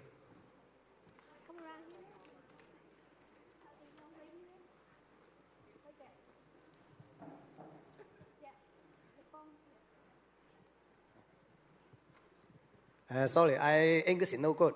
I speak Chinese. 市长你好，议员你好，谢谢给我这个机会啊。我姓张的，我是住在唐人街。Oh, I could translate. Mr. Thank Chang you. lives in Chinatown, and he thanked you, Mayor, for the opportunity to ask the question. 我在长街做那个小商贩的，小贩的。我们 He's also a street vendor. 也在街上做小贩。我主要讲的问题就是想问一下，就是我们小商贩在街上经常给那个卫生局跟警察检查开罚单。He's always, you 而且 know, like 罚 vendors 单 always 非常 getting 贵。 summons. 我只要想问一下，就是市政府卫生局啊，可不可以提供小商贩这样帮助？谢谢。He wants to know how the Department of Health can really help them, help educate them instead of just giving them tickets. And he has a permit, right? 你有没有这个小贩的牌照？我有小商贩那个牌照，但是那个 license 没有，那个车的 license 没有。He has a permit, but he doesn't have a cart permit. He Okay. doesn't have a cart, but he has a permit to sell Okay. from the Department of Health. So let me clarify before I turn to the health commissioner. Again, we are going to work with the city council this year to attempt to reform the vending situation once and for all, set a number that we think is the right number of permits for the city, put a real and consistent enforcement mechanism in place, and create some kind of ground rules for where vendors can be that protect local stores that are physical stores. But once we do that, we're going to enforce that very consistently. Point one. And anyone who right now, again, if you don't have a permit, I'm urging you not to go out and sell anyway and risk all the penalties involved. We're hopefully going to resolve this in the next few months. The health department, of course, has to look out for our health and our safety, but I also have said to the health department with all small businesses to focus exactly like you said, to focus on education first, try to resolve issues rather than using fines, and only use fines when education is not working. There has been a substantial reduction in the amount of fines for all small businesses, about a 40% reduction in the last 3 years. But every department probably has to keep doing a little better. So, Commissioner, in terms of vendors, what can you do to give people a chance to fix their problem before we turn to fines? Well, the first step, of course, is that the health department's role is to make sure that the food that's served from mobile food vendors is safe. And to ensure that, we have numbers of trainings, and we also require that people take a test and get certified. So I don't quite know where you are in this process. I didn't quite understand what you've been getting tickets for, but our goal certainly is that everyone has the opportunity to be trained and understand what the guidance is for people to safely handle and serve food to the public. Right, but I'm happy to follow up with you. I'm pushing you a little bit in public on the point. I want you to I heard affirm you to on the that. people. I Affirm heard to the you people on that you believe in health, but you also want to not fine where you don't need to fine. Well, we never fine when we don't need to fine. So I'm not sure I'm not quite sure where you are in the process of having a license. But we have rules that are to protect the food that is served to the public, and we do ensure that those rules are followed. And that's why people can eat out in our wonderful restaurants or from our wonderful food carts and be confident that the food is safe. Okay, I think we'll follow up on your specific case. 等一下有什么问题，他会再跟你讨论你的自己的问题。可是呢，我们跟市议会、跟市长，我们会尽量会增加这个小贩这个牌照。Right? Yes.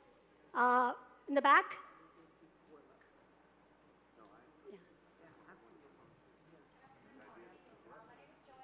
Executive Director of the Asian American Federation. My question has to do with immigration.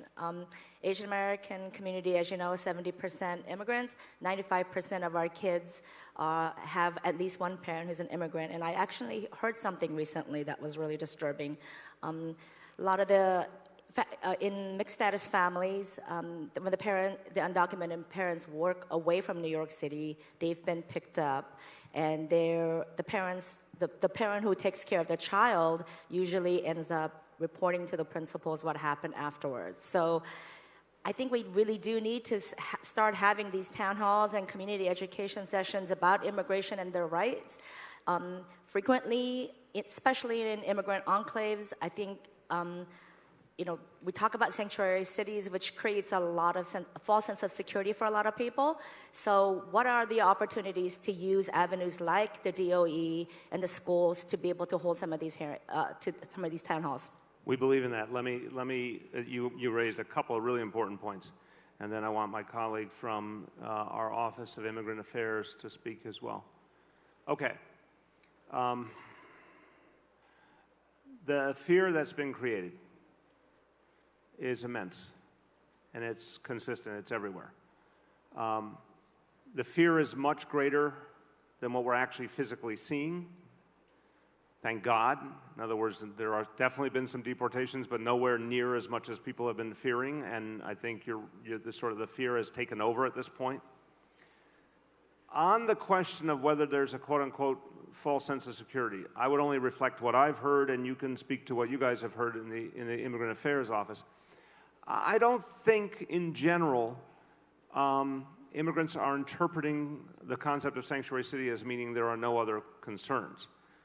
What we've emphasized is our approach is that our police, our teachers, our doctors and nurses are not asking immigration status and will not share that information with the federal government. That's the essence of what we're talking about.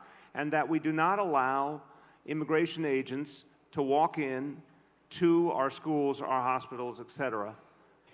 There's a very clear protocol that stops them from doing that. So we very much want to communicate to everyone all the things we're trying to do to protect immigrants in everything we do all day. Forget Donald Trump ever existed. Wouldn't that be a nice idea? Forget Donald Trump ever existed. Just focus on the policies of this city going back decades. Our message to folks who are undocumented is, you are our neighbors, you're our fellow New Yorkers, we're going to work with you. That's why we have ID NYC, which is now over 1 million people have it, which is helping a lot of folks, including undocumented immigrants, to live a better life, which is why we're providing legal assistance to those who are threatened with deportation. And we're doing that. If someone has that threat, that's something we're making available. So I guess what I'd argue is we're trying to educate immigrants and what the true reality is, what they can depend on this city. We never want to overstate it. But we also like to dispel some of the rumors that are out there. And you're absolutely right, we are very concerned about families being separated. We're trying to, with the school system, help children know what to do if for some reason their parent is not reachable. We do want to provide those workshops, and you can speak to that because we think they should be in every school. And we're working with a lot of immigrant organizations to achieve that. Please, and introduce yourself. That's right, and we have worked with you, and so thank you for your question. I just want to say that we think education at this moment is so central. We have worked since the election, actually, to do Know Your Rights forums in collaboration with legal service providers, community-based organizations. Our office alone has done over 400 since then. Nearly 100 of those plus have been in schools in partnership with the Department of Education. We are more than happy to facilitate those forums where they are needed, where we have not been, or where we can be more effective. So please come and talk to me if you would like us to have those forums in your community, in your school. We want to make sure they're happening. We also want to make sure that people know, as the mayor said, that you can get free and safe immigration legal help. Please call 311, say Action NYC, and we will make sure that you can speak to a trusted legal service provider, get information for you or your family member, and make sure that you know what is happening with your situation and how you can feel safer and have your rights and information. The gentleman right behind you. Yes. Good evening. I am a historian of the Little Syria neighborhood, the Little Syria, the Arab community that was north of Battery Park from the 1880s to the 1940s. The city is building a new park, Elizabeth Berger Plaza, in that area. That's a historic part of the city. That happens once every 50, 60 years. Thankfully, they have decided, the Parks Department has decided to build a memorial to the writer Khalil Gibran and the other major Arab American poets in that neighborhood. It's a historic decision. It will be recognized around the world. It will be a major accomplishment in some sense to recognize Arab Americans in Manhattan. It's never been done. I would like to ask, are you aware of this memorial, 50 Middle Eastern artists around the world in the competition? And because of the complexity and confusion around Arab Americans, Muslims, Christians of all backgrounds, will you pledge to ensure that this memorial is done with all justice, with community input, and becomes a great symbol of our great city? Thank you. All right, so I want to turn to my colleagues. I'll first say, in the spirit of you keep standing so I can see, in the spirit of straightforwardness, no, I was not aware of it. It sounds wonderful. I'm a huge Khalil Gibran fan. And I'm also love the ethnic history of our city and all the different communities that developed over time. In terms of how we will evoke that spirit and protect it, let me turn to my colleagues to fill in the blank of what our plan is as a city. Yes, hi, Bill Castro from Parks. We have a capital project. As you know, we've been working with people from the Syrian community. I've been to their exhibition about a year and a half ago. Very much involved. Department of Cultural Affairs is working with us for the Percent for Art program, and the project should begin construction. It's about 80% complete in construction documents. We expect to start construction hopefully at the beginning of 2018. And yes, we will be very much involved with the Syrian community. We value that. Yes. Hi, I'm Meenakshi Srinivasan, the chair of the Landmarks Preservation Commission.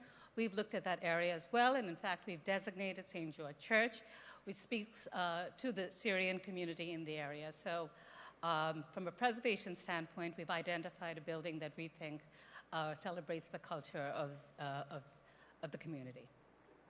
Since I didn't bring up preservation. Whoa, okay. guys, Well, she one brought at a up time. preservation. Sorry, one at a time, one per person. Thank you. Thank you. How to get to work. The woman in the middle. Thank you. Can I speak Chinese? Oh. Hello, Mel. Nice to meet you tonight. I want to speak Chinese.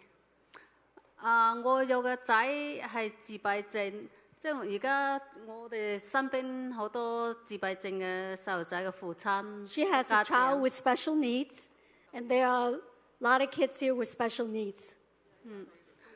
即係我想向市長提意見，用多啲資源起啲關於嗰啲自閉症細路仔所住嘅房屋。To help them with housing.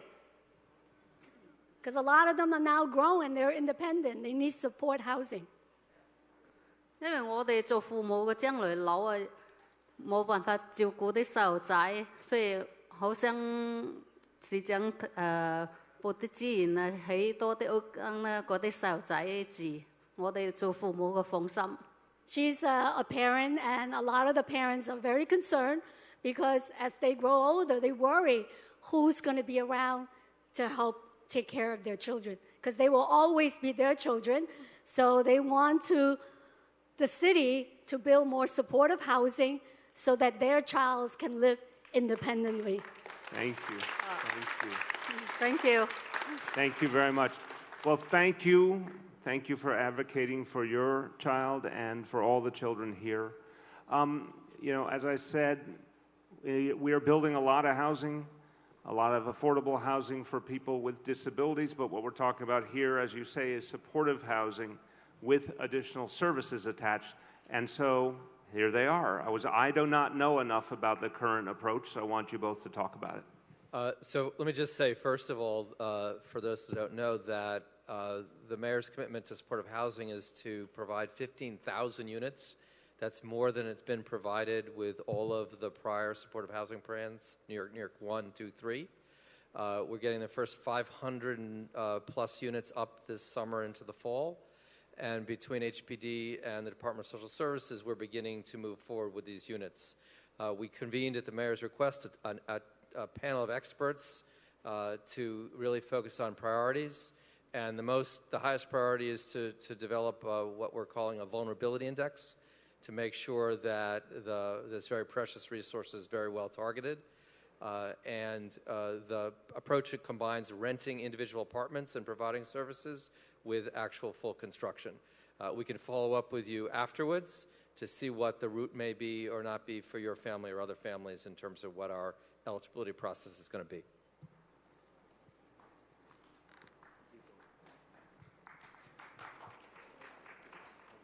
The woman who's standing up, I guess she's got my attention.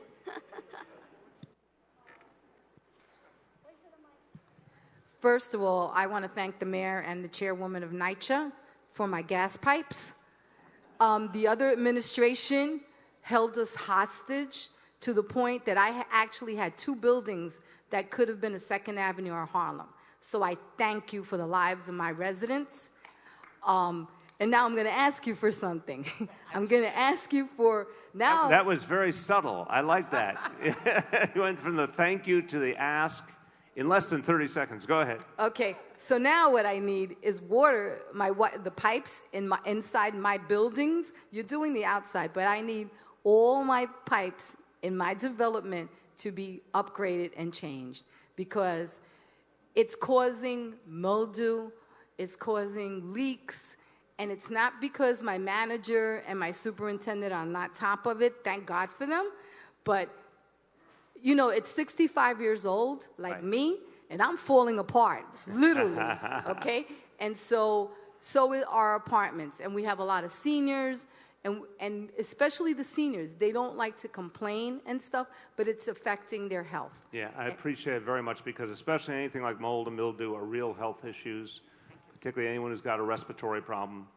That's why we focus especially on the roofs, which have been the core problem for so many developments. We put in, as I said, $1 billion to fix roofs, but we have a lot of money going into other types of repairs as well, including pipes. So the chair is here of the Housing Authority. Why don't you update us on what's being done? Good evening, Ms. Torres. Thank you for your comments, and thank you for the acknowledgement of the work that we are currently underway in terms of the exterior pipes that are 65 years old. As you know, the mayor's investment in helping us seal the buildings has been a real priority. We also have a number of other resources that are being invested in Smith, as well as this district more broadly, including our federal resources, the mayor's facade money, as well as some energy performance work that's also will occur here, as well as Hurricane Sandy resources. The bigger challenge for us now is once we seal the building, when do we move inside, and how do we fund that? That is a bigger challenge. Smith has a $334 million repair need today. And so that is our challenge for how we plan and identify for those resources. We, as you know, will continue to work with you to advocate at every level of government to try and secure those resources and come up with a plan to identify them.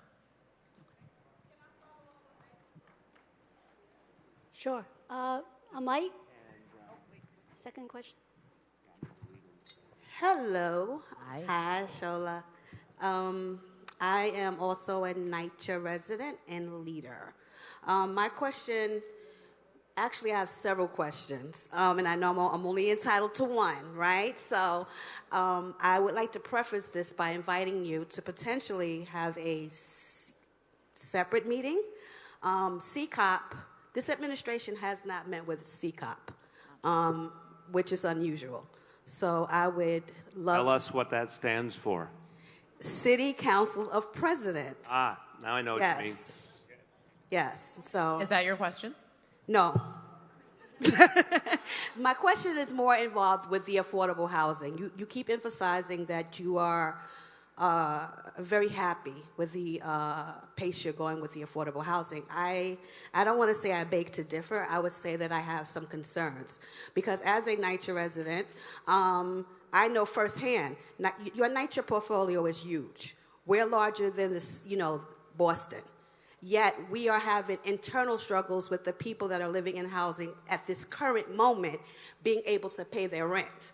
So if you're having struggles or issues with New York City Public Housing Authority, what type of advancements are you going to make with the additional housing that you're creating? Because the affordability, to me, is subjective. Well, okay, let me try my best. You're throwing a lot of things into one big question, but let me try and pull it apart, and Shola's going to double team with me. Okay, we have different types of affordable housing. Again, I understand, I'm the first to say we have a plan to serve 500,000 people in the course of 10 years, and it's not enough. I mean, it's an astounding concept. 500,000 people is the size of the city of Miami. That's how much new affordable housing, either new subsidies or new physical housing, is going to be created. Still not enough, because there's this crisis going on. In the affordable housing we have, so in the rent-stabilized housing, as I said, that's almost 2.5 million people.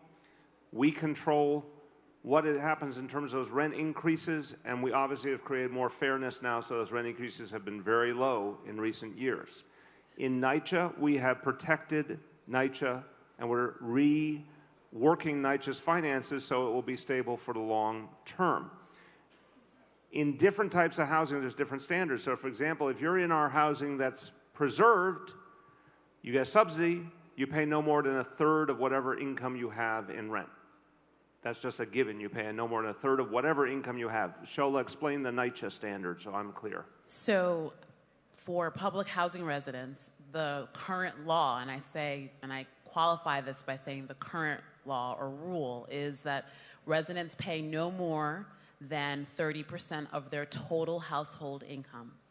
Now, we understand that there are, that is still a lot of money for folks who are on a fixed income. We get that. We also recognize that, and this is where the role of us being a federally funded agency is actually quite important. There was a recent change, a law that Congress passed that actually had a direct impact on a large number of residents, and I know you know that, which actually increased residents who were far below the 30% threshold and increased it. And it actually resulted in a significant increase in rent for folks. They are still below 30% of their total household income, but it was an increase.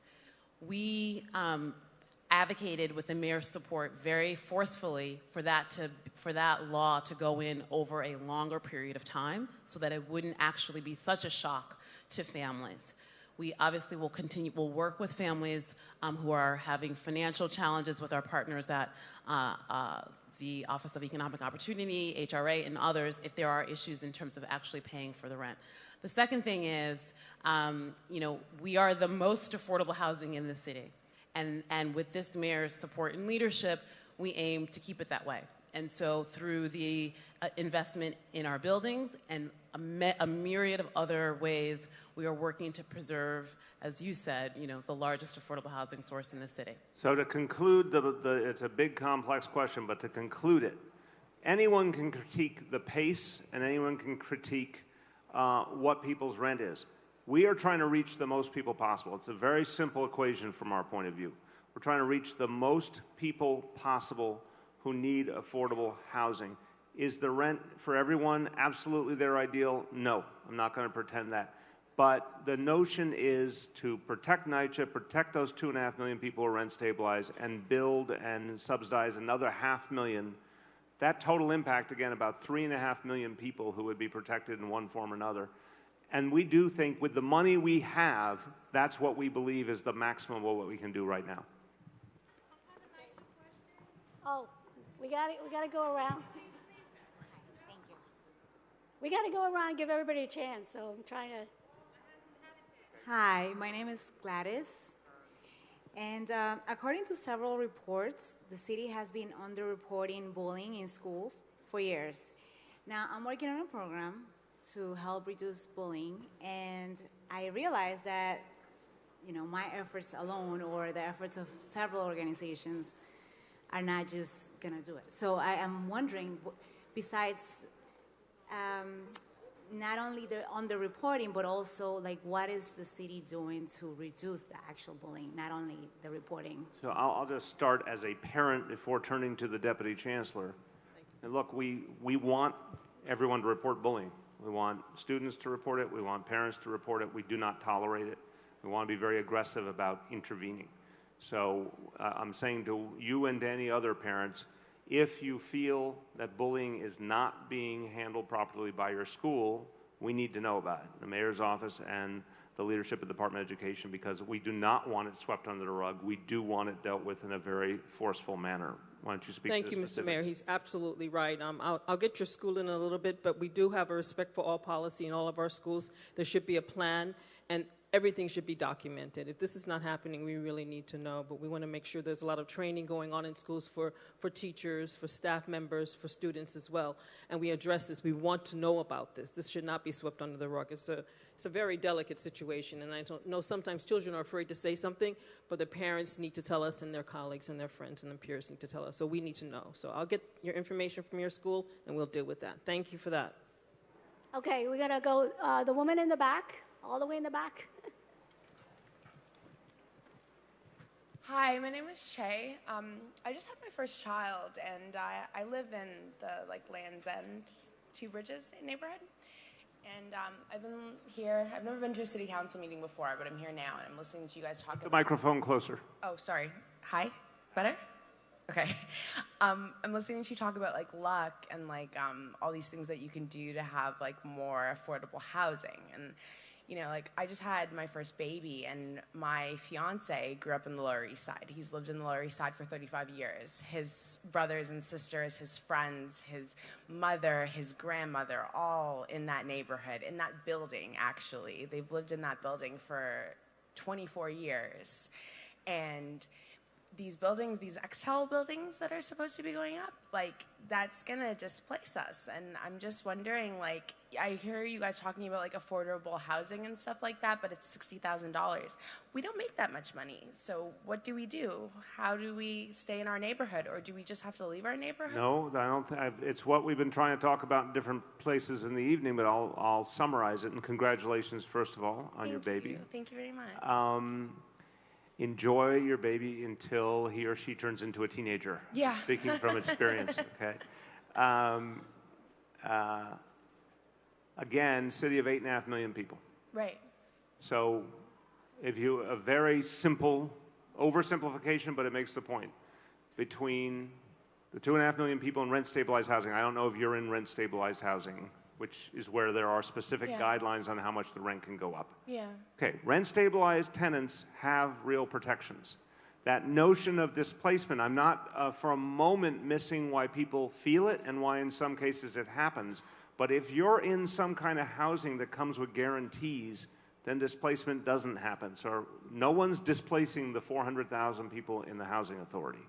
No one's displacing people who are in rent-stabilized housing. We do lose some of it because of some things in law that, bluntly, I'd like to change at the state level.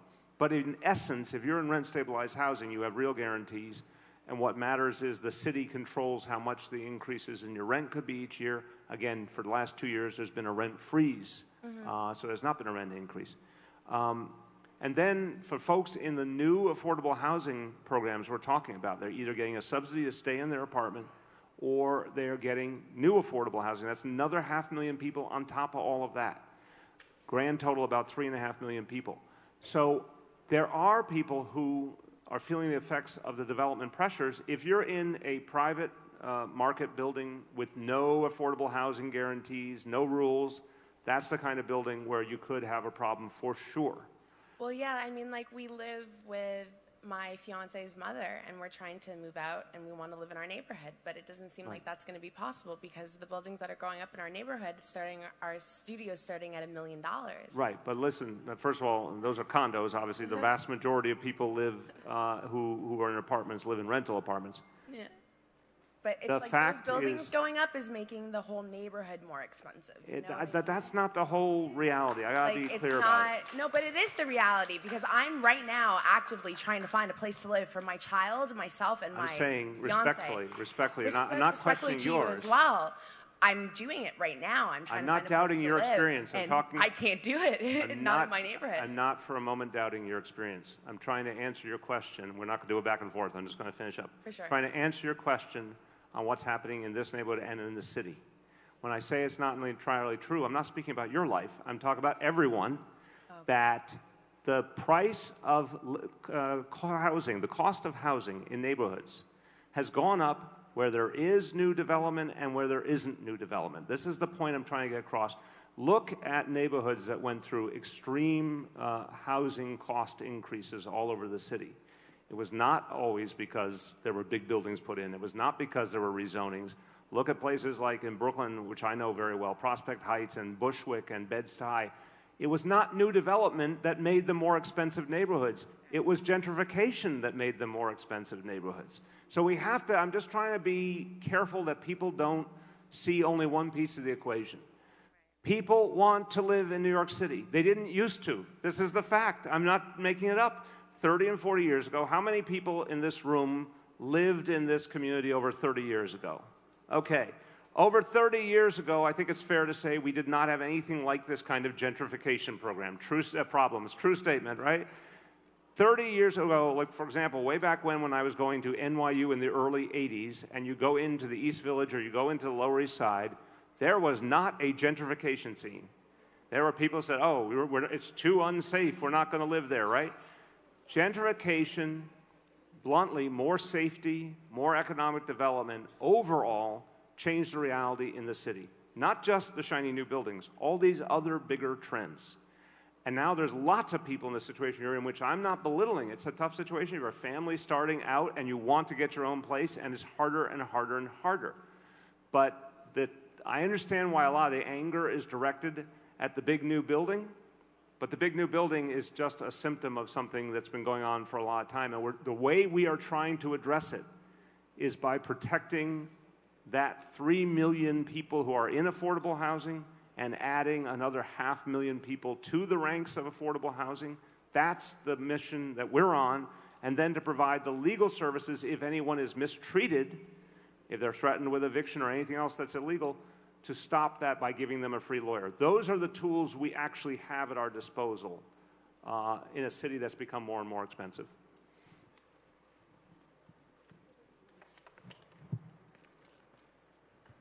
Thank you very much. I would actually like to start by presenting you a gift. Actually, you can do it as well. Here you go. Thank you for your service. That's simply lovely. It's very lucky. Maybe Margaret Chin can tell you about it. Lucky but Thank you. So I'm a farmer in this city, and I've had my hand in quite a few city farms. And I'm wondering what your administration is doing to create more space for us to grow, because we're working our hardest to make this space cleaner, greener, fresher, and more affordable to live in by providing people with affordable food.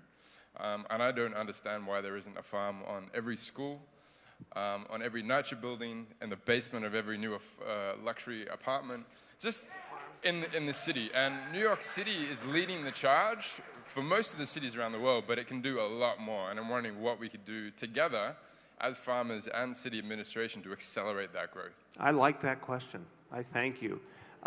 Look, again, I'm always going to be clear about when I don't have a perfect answer. I know the message we've sent to this administration, every part of the administration, is we want to encourage urban farming in every way. But your vision is a very powerful one. Where are the places, the many places we're not yet tapping into that we could? So let's turn to the head of the Housing Authority and the Sanitation Commissioner to talk about some of the things we can do. Thank you for your question. We at NYCHA, we have opened 3 new farms in the last year and a half. You probably know them quite well. And working with a variety of partners, including the City Council, Green City Force, Grow NYC, Sanitation, all of those partners, they have been real oases in these neighborhoods. It requires funding, it requires partnership, and we'd love to talk with you more about how we could do more of those. And I would just add our residents, because they are clear. The success of the gardens really relies on their support of them.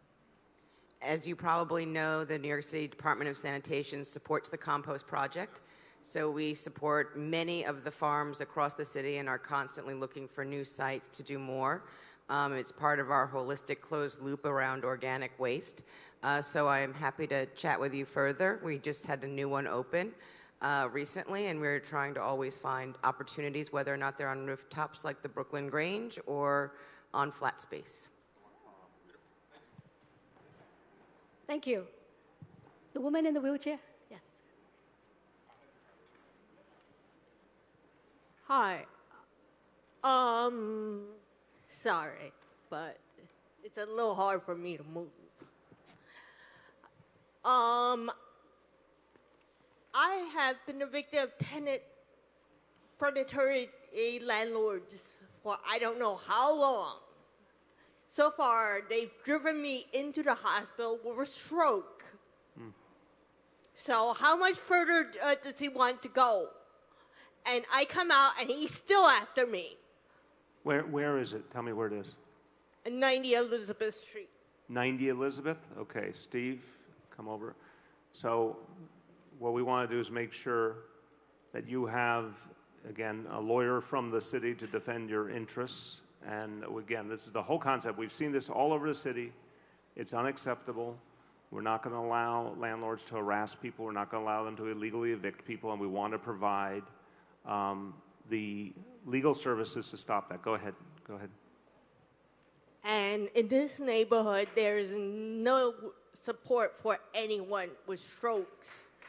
And I feel that there's plenty of people in this neighborhood that have had strokes. Okay. And are victims of strokes. Thank you. But I want to address that too, but we want to first address this immediate challenge you're having with the landlord. We're going to have a staff person talk to you right now. We'll connect you to a lawyer tomorrow and follow up on that.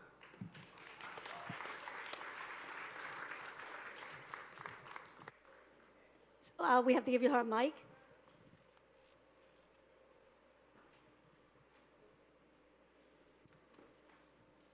Hi, thank you. I want to talk about being a parent of a child at Millennium High School in Phi-Di.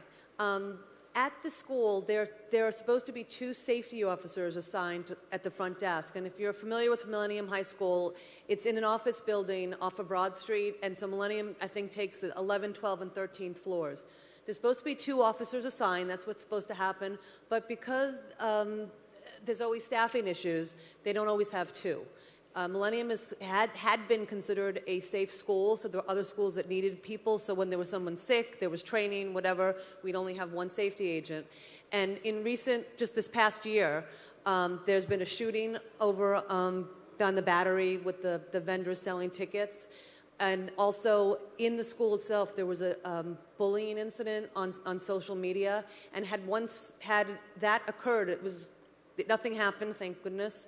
But the threat was to come to the school and shoot the students. And had the safety officers, had there not been 2, had someone come, had someone been upstairs, it would have been a disaster. Let me clarify. It's a very important question, and I'm a parent too. And Chief, help us out here, and Dorita. Even in a situation where there's not 2 safety officers present, we have an expert. Okay, isn't at any given moment there has to be 1 on duty? Isn't that accurate? That's correct. Please, it's a real question. I honestly, and that happens. There is 1. Right, so I want to speak to this again. The goal is to really level with people about what we're trying to achieve. The incident in the Bowery was very upsetting, but I think is a different matter, honestly. I think school safety is about inside the school. But I want her to absolutely have the assurance that at any given point, there's at minimum 1. There's never a time when anyone can just walk in. Can you speak to that? Oh, yes. Every day there's 1 school safety agent assigned to every school. Where there's 2, we try to see if we can supplement and put a second body in there. I will personally look at this school to see what I can do to assist the school in making sure that they have 2 bodies because of the uniqueness of your building. That I appreciate that. And just to follow up, I want to thank Margaret Chin for, let me get the name of it right, sorry.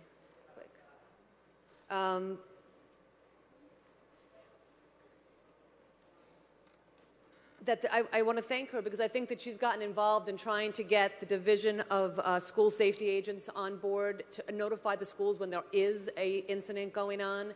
And I think that that effort is applaudable and good, but I think that more schools need to be a part of that, as well as the daycare centers. And it's upon the schools, but I think getting the notification out is important. Yeah, especially downtown, obviously. Yes? Hi, my name is Deborah Glass, and I want to thank you for this evening. This is really helpful. Our community has worked really hard to make the Sarah D. Roosevelt Park safe, beautiful, and welcoming for all residents. We've been in discussion for years, I'm not talking months, I'm talking years, about the Parks Department turning over the building at Stanton Street to the community, rather than using it as a storage facility. Councilmember Chin and Borough President Gail Brewer have identified some capital funding to build a bathroom there, and that's great. The community members have given input on how it could be used for the benefit of all of our neighbors, including our neighbors who are homeless. So what can you do? What can the Parks Department do? And even what your ideal outcome is. I'm not saying I have it yet, but I want to understand it better. The community has talked about it being a resiliency center, a homeless resource center, a place for a community organization to provide programming for students, for the homeless, as a community center. It used to be a community center, and the community has been pushing to have it return to the community for our use. Okay. And so, so let me just frame, and then you guys can jump in. Non-committal, in the interest of being, not misunderstood, non-committal, but interested. It's a first date.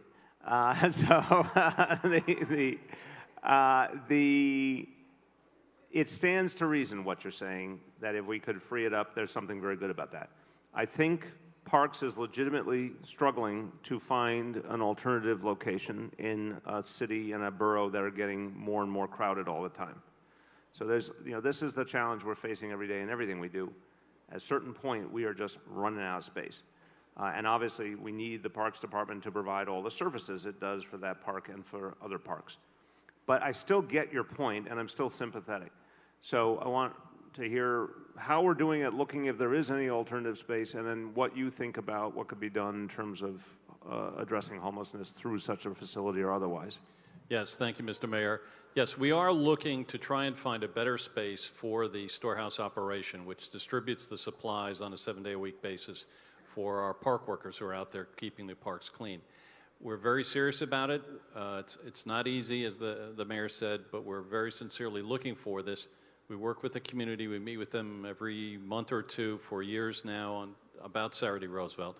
So we're going to continue this in a very good faith effort, and if we can, we will definitely do it. I'd like to get out of there so that we have a better space. And on behalf of the Department of Social Services, we're certainly going to take a look at this with the Parks Department. I want to just acknowledge and appreciate the leadership of the council member and you and others in the community for proposing this kind of resource that would help our clients that don't have a roof over their heads. We're trying to bring people in off the streets. We've brought in a number of people from this community from the streets, and anything we can do to work with the community along the lines of what you're suggesting, we want to work with Parks and see what's possible. The woman in blue? Great. I can stand up. So, thank you very much for tonight. My name is Io Harrington. I've lived in the Alphabet City area of New York since the 60s, let's just say that. But I live in an HDFC, and I helped to gut it. It took years, and I helped to rebuild it with my bare hands, and then went out to help do the same with other buildings in my neighborhood so that we could have affordable housing in my community in perpetuity. They are called HDFCs, limited income co-ops. And the belief was that I would benefit from affordable maintenance, be able to stabilize my family, have permanent housing. But when I leave, when I keel over, whatever the case, that it should remain affordable to people in my community in perpetuity. There are people now who have benefited in the same way that my family has, that are selling these units across the city for hundreds of thousands, $500,000, and in one case, over $8 million. That is unfair, and it has taken that unit, and sometimes an entire building, out of the definition of what is affordable to New Yorkers. And I would like to know what your opinion is about this and how you are going to rein this back in, still acknowledging all of the people have contributed to improving their community. Yeah. How you're going to rein this back in. Thank you. Excellent question. Thank you. So this has been a big topic this year. I've gotten a real education by meeting with folks in HDFC buildings. And we're working with the city council. There's got to be a whole reset on our approach, and we have to do it through legislation. And your bottom line is my bottom line. I want the outcome to be that we preserve long-term affordability. That's the bottom line in everything we have to do, and I hope we can get a lot of that done this year into early next year. Yes, please. So, as the mayor mentioned, our goal, because HDFC co-ops are a really important source of affordable home ownership in our city, we have been working with the city council on a set of proposals to ensure that that affordability is protected over the long term. And what I would really love is to be able to connect with you afterwards, I'll give you my card, to make sure that we're hearing your voice as we continue to work with the City Council on the proposal. Yeah, it's because affordable home ownership has to be a principle for the city. We want to make sure they're permanent. Okay, this side, the gentleman in white. Thank you. My name is Buxton Midyet with Build Schools Now, resident of Lower Manhattan. I wanted to thank Councilmember Chin, Mayor de Blasio, for all their work to add school capacity to keep pace with development in Lower Manhattan. There are over 40,000 residents that have been added in the past 10 years, and we're grateful for your efforts to add school capacity to keep pace. My question is transportation related around a new school after a great deal of work that has been cited. The Trinity Place School, so badly needed, and thank you to Councilmember Chin, Gail Brewer, Daniel Squadron for all their efforts to bring this school. 450 students will be served. Many more need this service, but the school is cited in a very high traffic area. There's currently a traffic study that again has been much needed to deal with all the congestion in Lower Manhattan, recently funded for FIDI. I would like to ask for the commitment of the Department of Transportation to include the needs of this school in the study. Edgar Street right in front needs to be included in the study. There's not sufficient sidewalk area for the children to safely come into school in the morning and leave in the afternoon. And we just don't want to wait until a tragedy occurs before we do something about it. And so I'm asking for the commitment of the Department of Transportation to include this street in this study so we can find a way to resolve this before tragedy occurs. So I'm the DOT commissioner, and Lorraine Grillo is school construction authority. And so I'm going to say one thing she might disagree with a little bit. It's challenging to put a school right near the entrance of a major tunnel. I mean, that is a place where you're going to have a lot of traffic. So I know the site. I'm familiar with the challenges. We're going to try and work together to figure out a solution. But I guess I'm in the spirit of the mayor. I want to say it's a challenging site. There is a lot of traffic there. We're going to look at what we can do in terms of traffic coming out of the tunnel at certain times of day. That traffic, it's closed to traffic coming north from the tunnel. We're going to see maybe if that's something we could do for more extended periods of the day that align with the school hour. I have to look at what the traffic impacts of that will be in the neighborhood. But I think we have pledged we're going to work together to come up with some solutions. Exactly. I could not have said it better. We're going to be doing this study together. Absolutely. Yeah, we're going to look at, yes, we're going to look at how we can deal with the traffic situation around the school. I have no Edgar Street, that one block, and we will come up with what we think are some safe solutions. The woman in the back, yeah. Now, we only have another 15 minutes or so. So if we didn't get to your questions, the commissioner, you could explain. Yeah, everyone should have received a white card. So please fill out your cards and we'll collect them as you are leaving. But like the council member said, we have another 15 minutes of questions. So thank you. And so if we didn't get to your question, they will get the answer to you. So. Yes, my name is Kazusa Jibiki. I'm a small business owner and a resident of Elizabeth Street. I'm also one of the founders of the Elizabeth Street Block Association, which was formed because of the desperate need to improve the quality of life and also preserve the neighborhood. I'm concerned about the disappearing community in my neighborhood, Little Italy. Small businesses, especially locally owned mom and pops, disappearing. Large national chains, banks are coming in. Half of my block is empty with expensive storefronts that no one can afford. I'd like to know what you can do to protect the special neighborhoods like Little Italy, and what also are you going to help to save disappearing small businesses? Good. So my name is Greg Bishop, and I'm the Commissioner of the Department of Small Business Services, and the Mayor and the administration has been very focused on figuring out how we can help local mom and pops, specifically in areas like yours, really stay open and maintain the fabric of the neighborhood. We have a number of initiatives to help small business owners. There's a number of programs that we have for business owners entering into a lease to make sure that they are protected. We worked with City Council to pass the first ever commercial tenant harassment to help small business owners who are in a lease where they have landlords who are harassing them by doing unnecessary construction, et cetera, to push them out before their lease expires. And we have legal services to help those businesses battle landlords. And we recently, actually in February, launched a new program called Love Your Local, where we're asking New Yorkers to nominate those small businesses that have been anchors in the community to actually a website that we have that will then allow them to apply for a grant of up to $90,000 to help them with their operations and to help them adapt to changing consumer behavior.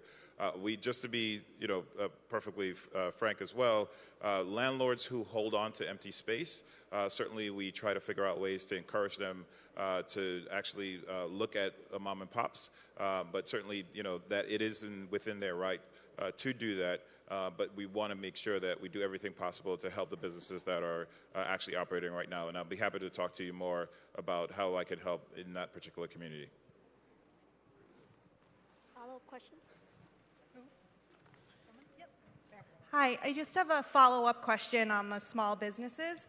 So one thing that the core of Manhattan, they have a 4% commercial tax. The commercial rent tax, yes. Yes. Very familiar. So a very simple way that we can help small businesses is by supporting the legislation to allow the smaller businesses be exempt from that tax. And I know 2/3 of the city council has already supported it. So I'm hoping that the mayor would also lend his support to that piece of legislation. Right. And we are very familiar with the legislation, and the mayor has said publicly that it requires a broader conversation in terms of the impact that it will have on the total budget, but certainly we'll be happy to continue having that conversation. Yes? Hi, my name is Jackie Wong. I'm with Chung Park Local Development Corporation. We are a non-profit organization that has been providing affordable housing, community space, and retail space in Chinatown for over 2 decades. My question is about real estate tax. So our real estate tax was tripled within one fiscal year. It was tripled within one fiscal year. So we are in talk with Department of Finance to understand the mathematical calculation of our pilots, but no matter what the explanation is, I just don't know how do you expect people to afford such a spike within such a short time, let alone we are non-profit organizations. Thank you. Hi, I'm Sheila Feinberg with the Department of Finance, and I'm aware of your case, and we have been working with DCAS and some of the other folks that share your space, and I can talk to you more offline. Yes? I promise I'll be good. This is about scree and dree. A lot of landlords don't accept scree. I have scree, but I have applied for other apartments and the landlord doesn't accept scree. Why? Hi. Hi. I'm Sheila Feinberg, DOF. I'm happy to talk to you about your landlord and your certain situation.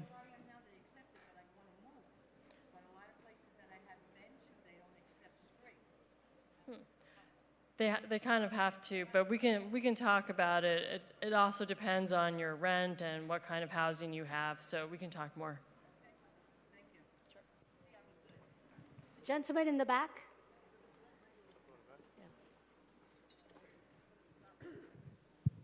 Thank you, Councilwoman. My name is Kwan Mui. I live in Chinatown. My question is, I got this intercity bus running all over Chinatown, and apparently it's been under control a little bit because I think the DOT is setting certain area for the buses to run, and that's a good thing.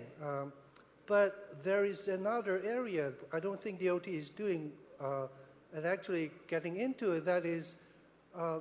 Like there's a bus company, the XG company, running buses from Chinatown to Philadelphia. It's running like from 7 in the morning until midnight, every hour, 7 days a week. And it's using an alley at 131 East Broadway. And this is like an empty building, and it's a very small space. It's only about 20 feet by 50 feet. And it fit 2 buses. And these buses runs every hour coming in and coming out, and it idles, and it, all the fumes and carbon monoxide and everything. And I live in a building in the back of the alley, plus there are other buildings surrounding this alley. And I've been filing 311 complaints since last year. Apparently nothing happened, and I contacted CB3, and, but it doesn't seem anything is happening. I am assuming that because the company is leasing the property, it's not under any city's jurisdiction, but that doesn't make sense. Could you find out what happened? So I'm sorry, is the bus on the street or is it in a private lot? It's not using the private. It's in an alley. It's on private property. Right, it's on private property. I went down to the 7th precinct. I talked to the officers, but they don't seem to give me any answer. Well, we'll take care of it. I'll talk to you offline and we'll take care of it.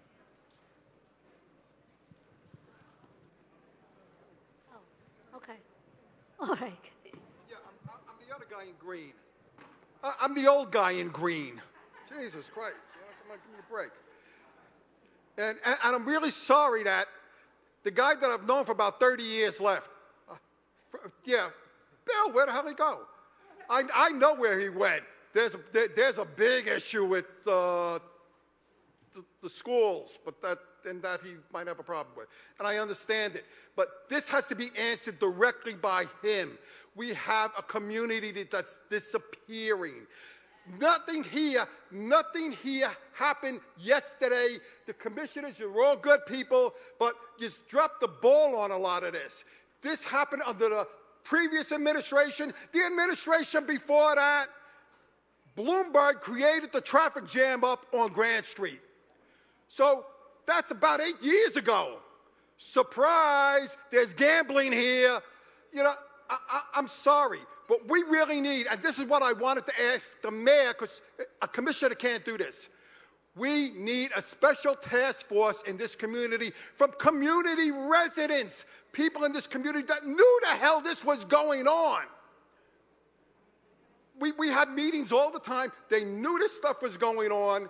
The towers, these towers have been coming for the longest period of time. We've been watching it happen. Aitza Torres stopped them taking one of her parks and did stop the mayor because there were people in this community that fought back. But yes, we need these people, Trevor, Tanya. There's people in this community that have answers, but we need a special task force, not answerable to a commissioner, answerable to a deputy mayor.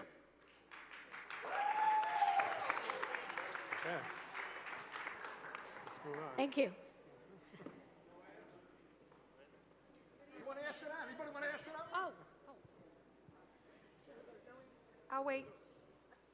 Are you going to answer him? Well, I'll tell you what, we'll talk after. Obviously, you have a lot of concerns, and we'll see if we can set up meetings with the appropriate agencies. Well, I believe that. Yeah. No, I don't think you are. Good evening. Thank you, Mark. Thank you, Councilwoman Chin, for allowing this forum to happen tonight, and I thank the mayor and everybody who's here. My name is Beatrice, and I am a 35-year resident of NYCHA, Campos Plaza 2 specifically. My question is just one question, and it's really directed to the mayor, and I'm sure that Chair Olatoye or Brian Honan can answer this as well. Would you support diverting a sufficient percentage of the city's revenues from the real estate transfer tax to address NYCHA's severe $17 billion capital backlog? That's it. So you're absolutely right. That's a question for the mayor. And thank you. We do have a $17 billion capital backlog, and this mayor, in all seriousness, has given us more resources than any mayor in recent history. And we have put those dollars to work, and we'll continue to do that. And with your help and many of the other resident leaders, in the room, we'll help advocate for more resources at every level of government. So thank you for your question. All right, we're going to go around. We have 2 more questions. Yes. I know you moved from there to there. Hi, my name is Naomi Pena, and I am a parent leader in School District 1. I sit on the CEC, I'm on the PTA, I'm on President's Council, I'm on the DLT. And one of the initiatives that School District 1 has piloted and was granted a federal grant to implement a new admissions policy that would be equitable and creates integration within our schools. Unfortunately, because we have a bureaucracy in place, DOE has really created a ton of roadblocks and prevented this initiative from happening. So my question is, community leaders, parents, we've all been working for free. It's volunteer-based. We have been doing this for 2 years, and we actually had controlled choice implemented before mirror control. So why is it that DOE is creating such a roadblock from preventing that our community and our classrooms look like each other? Thank you for your question. I'm very familiar with it, and I'm glad you brought it up. I met on many of the people from your district, and we discussed controlled choice. And I want you to know that we haven't put this to bed. This isn't gone yet, but there's a lot of variables that happen here, and I know you've spoken to a lot of people in the team, and we want to continue the conversation. I know that the superintendent is working very closely with the CEC and with the task force that's there, and as we at the Department of Education have shared our plan, we want to share that with you. We want you at the table to make this work for us, work for everybody in general. But we do value the work that you've been doing. It has not been a waste of time, believe me. We don't. I know it does. That's why I'm saying to you, I know that's. I know, and I don't think you should drop out from the process. I don't think they should. I think this mayor has really been. He put this on the table. He talks about the fact that our schools could be segregated. He's not afraid of that work. And he's been the first person who's actually said, let's do something about it. And I know it seems like it takes a long time, but we're working on it, and we want to work with you. You've been doing this study for over 3 years, and you've been talking about this for more than 3 years. And I know that we want you at the table to help us make the right decision. You've seen our plan. It's a framework. It's not what you're expecting, but that's just the beginning of a conversation. That is not the plan, the diversity plan for the city. But we need you at the table and your team at the table to help us make this work. So this is something that we really need with you to work with. Can I get a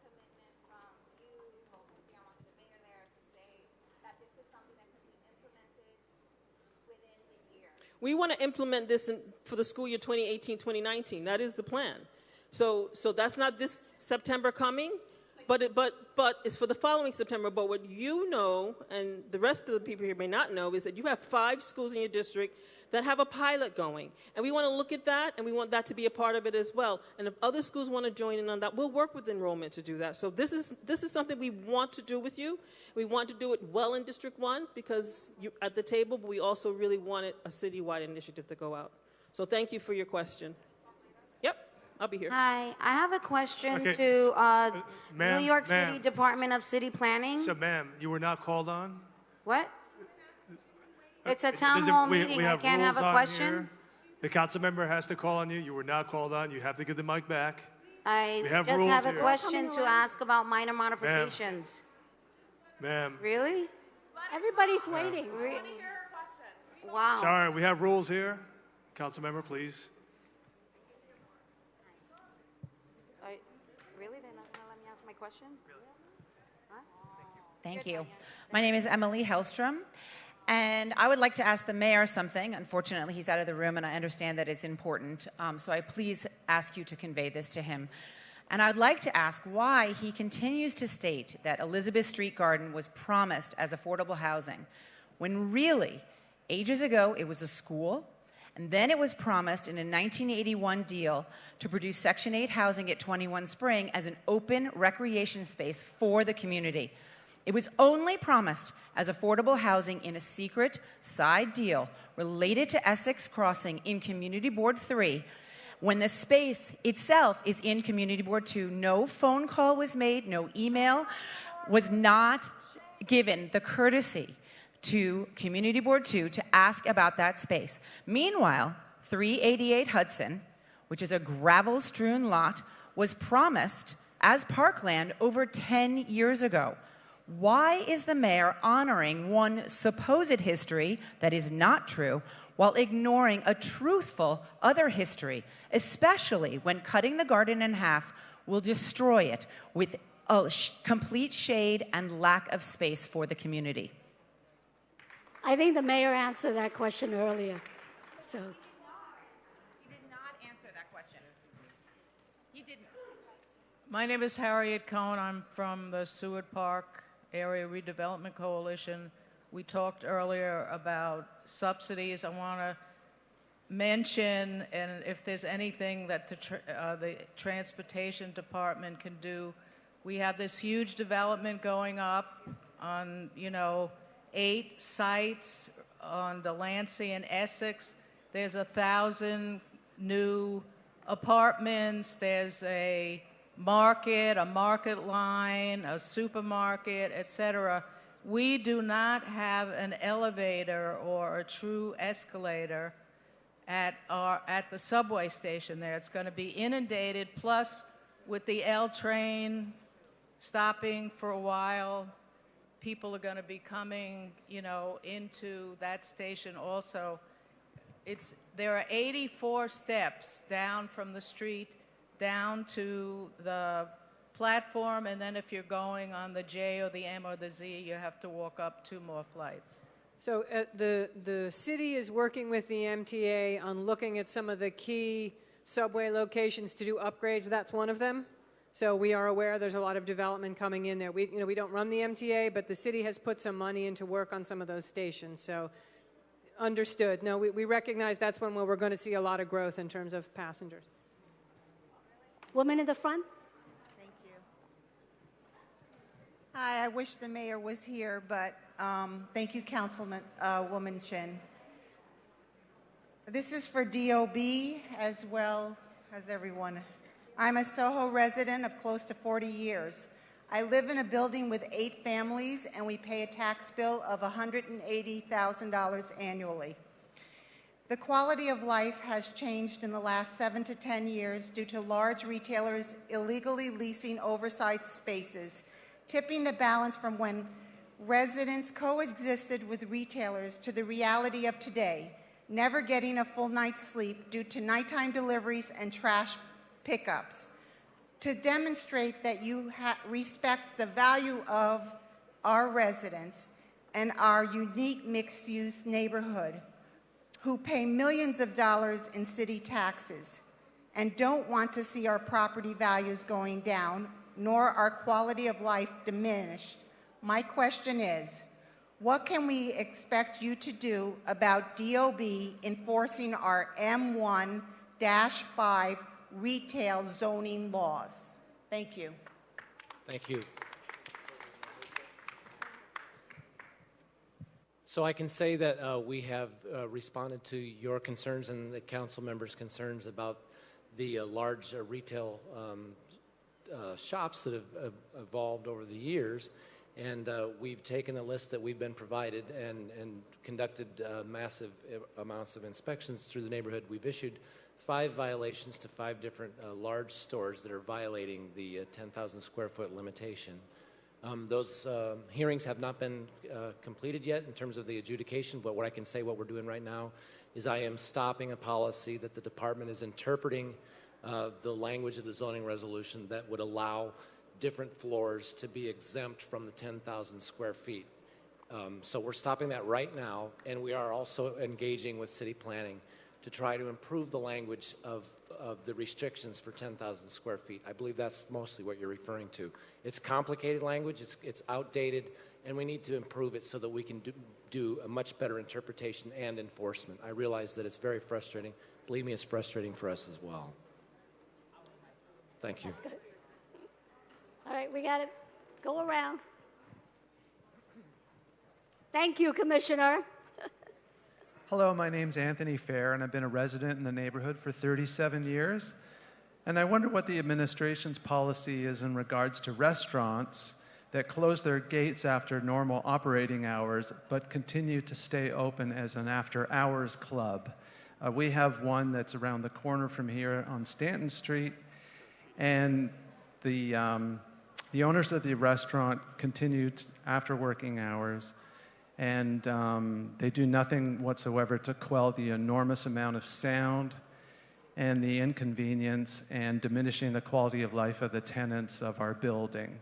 I'm sure this isn't an isolated incident because this neighborhood is frequented by an enormous amount of college students and the like. So I'm just wondering what the administration's policy is in regards to that. Thank you. Can you guys have the address? Yes, 9 Stanton Street. Okay. Well, we're going to notify the proper agencies. We'll make sure it's illegal and it can't be going on. We'll take care of it. We'll get the information. Yeah, DEP and PD will work on it. I think that's you. Hi, my name is Valentina Jones. I'm here from the Lower East Side Power Partnership. One of the things we had advocated for was for a second grade literacy program here on the Lower East Side. We have several schools in CEC1 that are mainly Black and Latino, where the children do not do well on a third grade test. So I understand why the Department of Education did second grade literacy, because there are studies that show that if children do not learn to read proficiently in the third grade, they are not likely to get a high school diploma. And then there's other studies that show when children don't get a high school diploma, especially Black and Puerto Rican males, they tend to go to jail. So what I'm looking at is the thought that, no, I really don't want to hear about my relatives and friends going to jail. So I think that one of the things is that literacy program, and my question is, when will it be down here? The one thing that I think that has happened that I am very happy about, and I guess that's a second part to the question, but it's about the same thing, Black and Puerto Rican males not going to jail, is that my understanding is that the 7th precinct is going to have a neighborhood policing program as of September, and I want to make sure that that actually is secure funding, because I really want to see that happen here in our district, especially for our young Black and Puerto Rican males, which I have quite a few in my family and friends. So my question is, when is that going to happen, and is the neighborhood policing program for the 7th precinct, is that funding secure? Because I think it is very important important that we not have education be a pipeline to jail for Black and Puerto Rican males. Thank you for your question. I'm going to answer the literacy part first, and then I'll turn it over. I will take your school down that you're interested in. We're opening up several more universal literacy programs throughout the district, and I do believe that we're opening some more in District 1. I'll come and talk to you. And I know, I understand.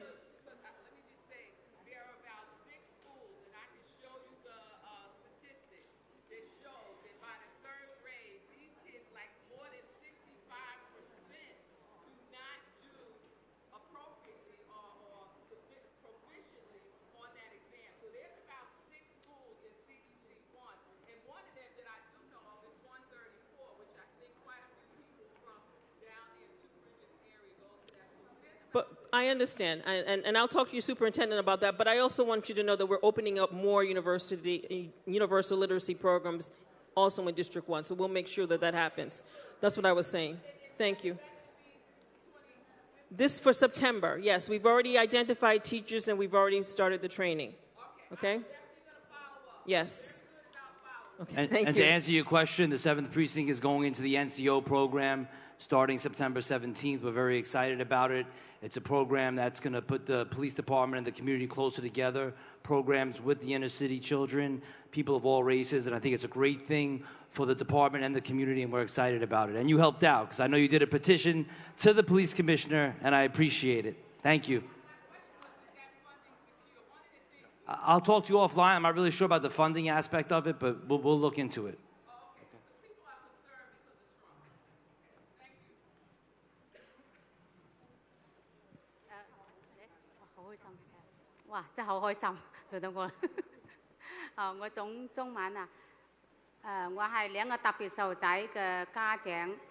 Okay. She's a parent of a special needs kid.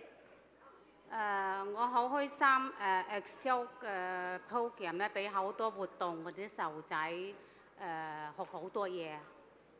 你再講一次啊！我好多謝Excel。Oh, she's very thankful to the University Settlement Excel program for providing a lot of program for their special needs kids. 咁啊，我頭先唔記得咗講啊，多謝市長同埋陳議員幫我哋啊。She just want to thank the mayor. 仲有冇咩啊？同佢多謝陳議員你啊。Okay, thank you. 跟住咧，仲有多謝仲有而且咧就俾好多嗰啲活動俾我哋唔識英文嘅家長同埋咧人啊，嗰啲活動啊，我哋提高我哋嘅自信心啊，所以我哋希望個市長啊多多支持我哋。細路仔同埋我哋啲家長 ，thank you, thank you. She also asked the mayor to continue to support the program because part of the program also helped the parents learn English and build confidence. So we want the mayor to continue support. And we do that in the city council already. Thank you. Thank you. All right, we go around. Yes, ma'am. Thank you. I've had a long connection with HPD and the city as a tenant in an apartment that has had continuous violations. I've gotten to know almost all the inspectors. Every time they come, oh, this still exists? And they even admit the reason this is happening and continues is because the city/HPD does not hold landlords accountable. They don't get fined. I have had so many violations in my apartment that I'm sick of calling 311. When the landlord comes over, he makes the situation worse.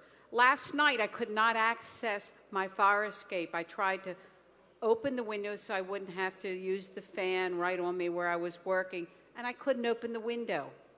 I called the managing agent 3 times. No one came over.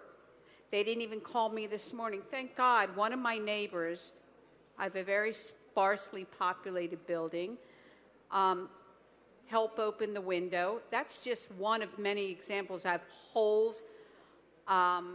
My next step is to, go to DHCR.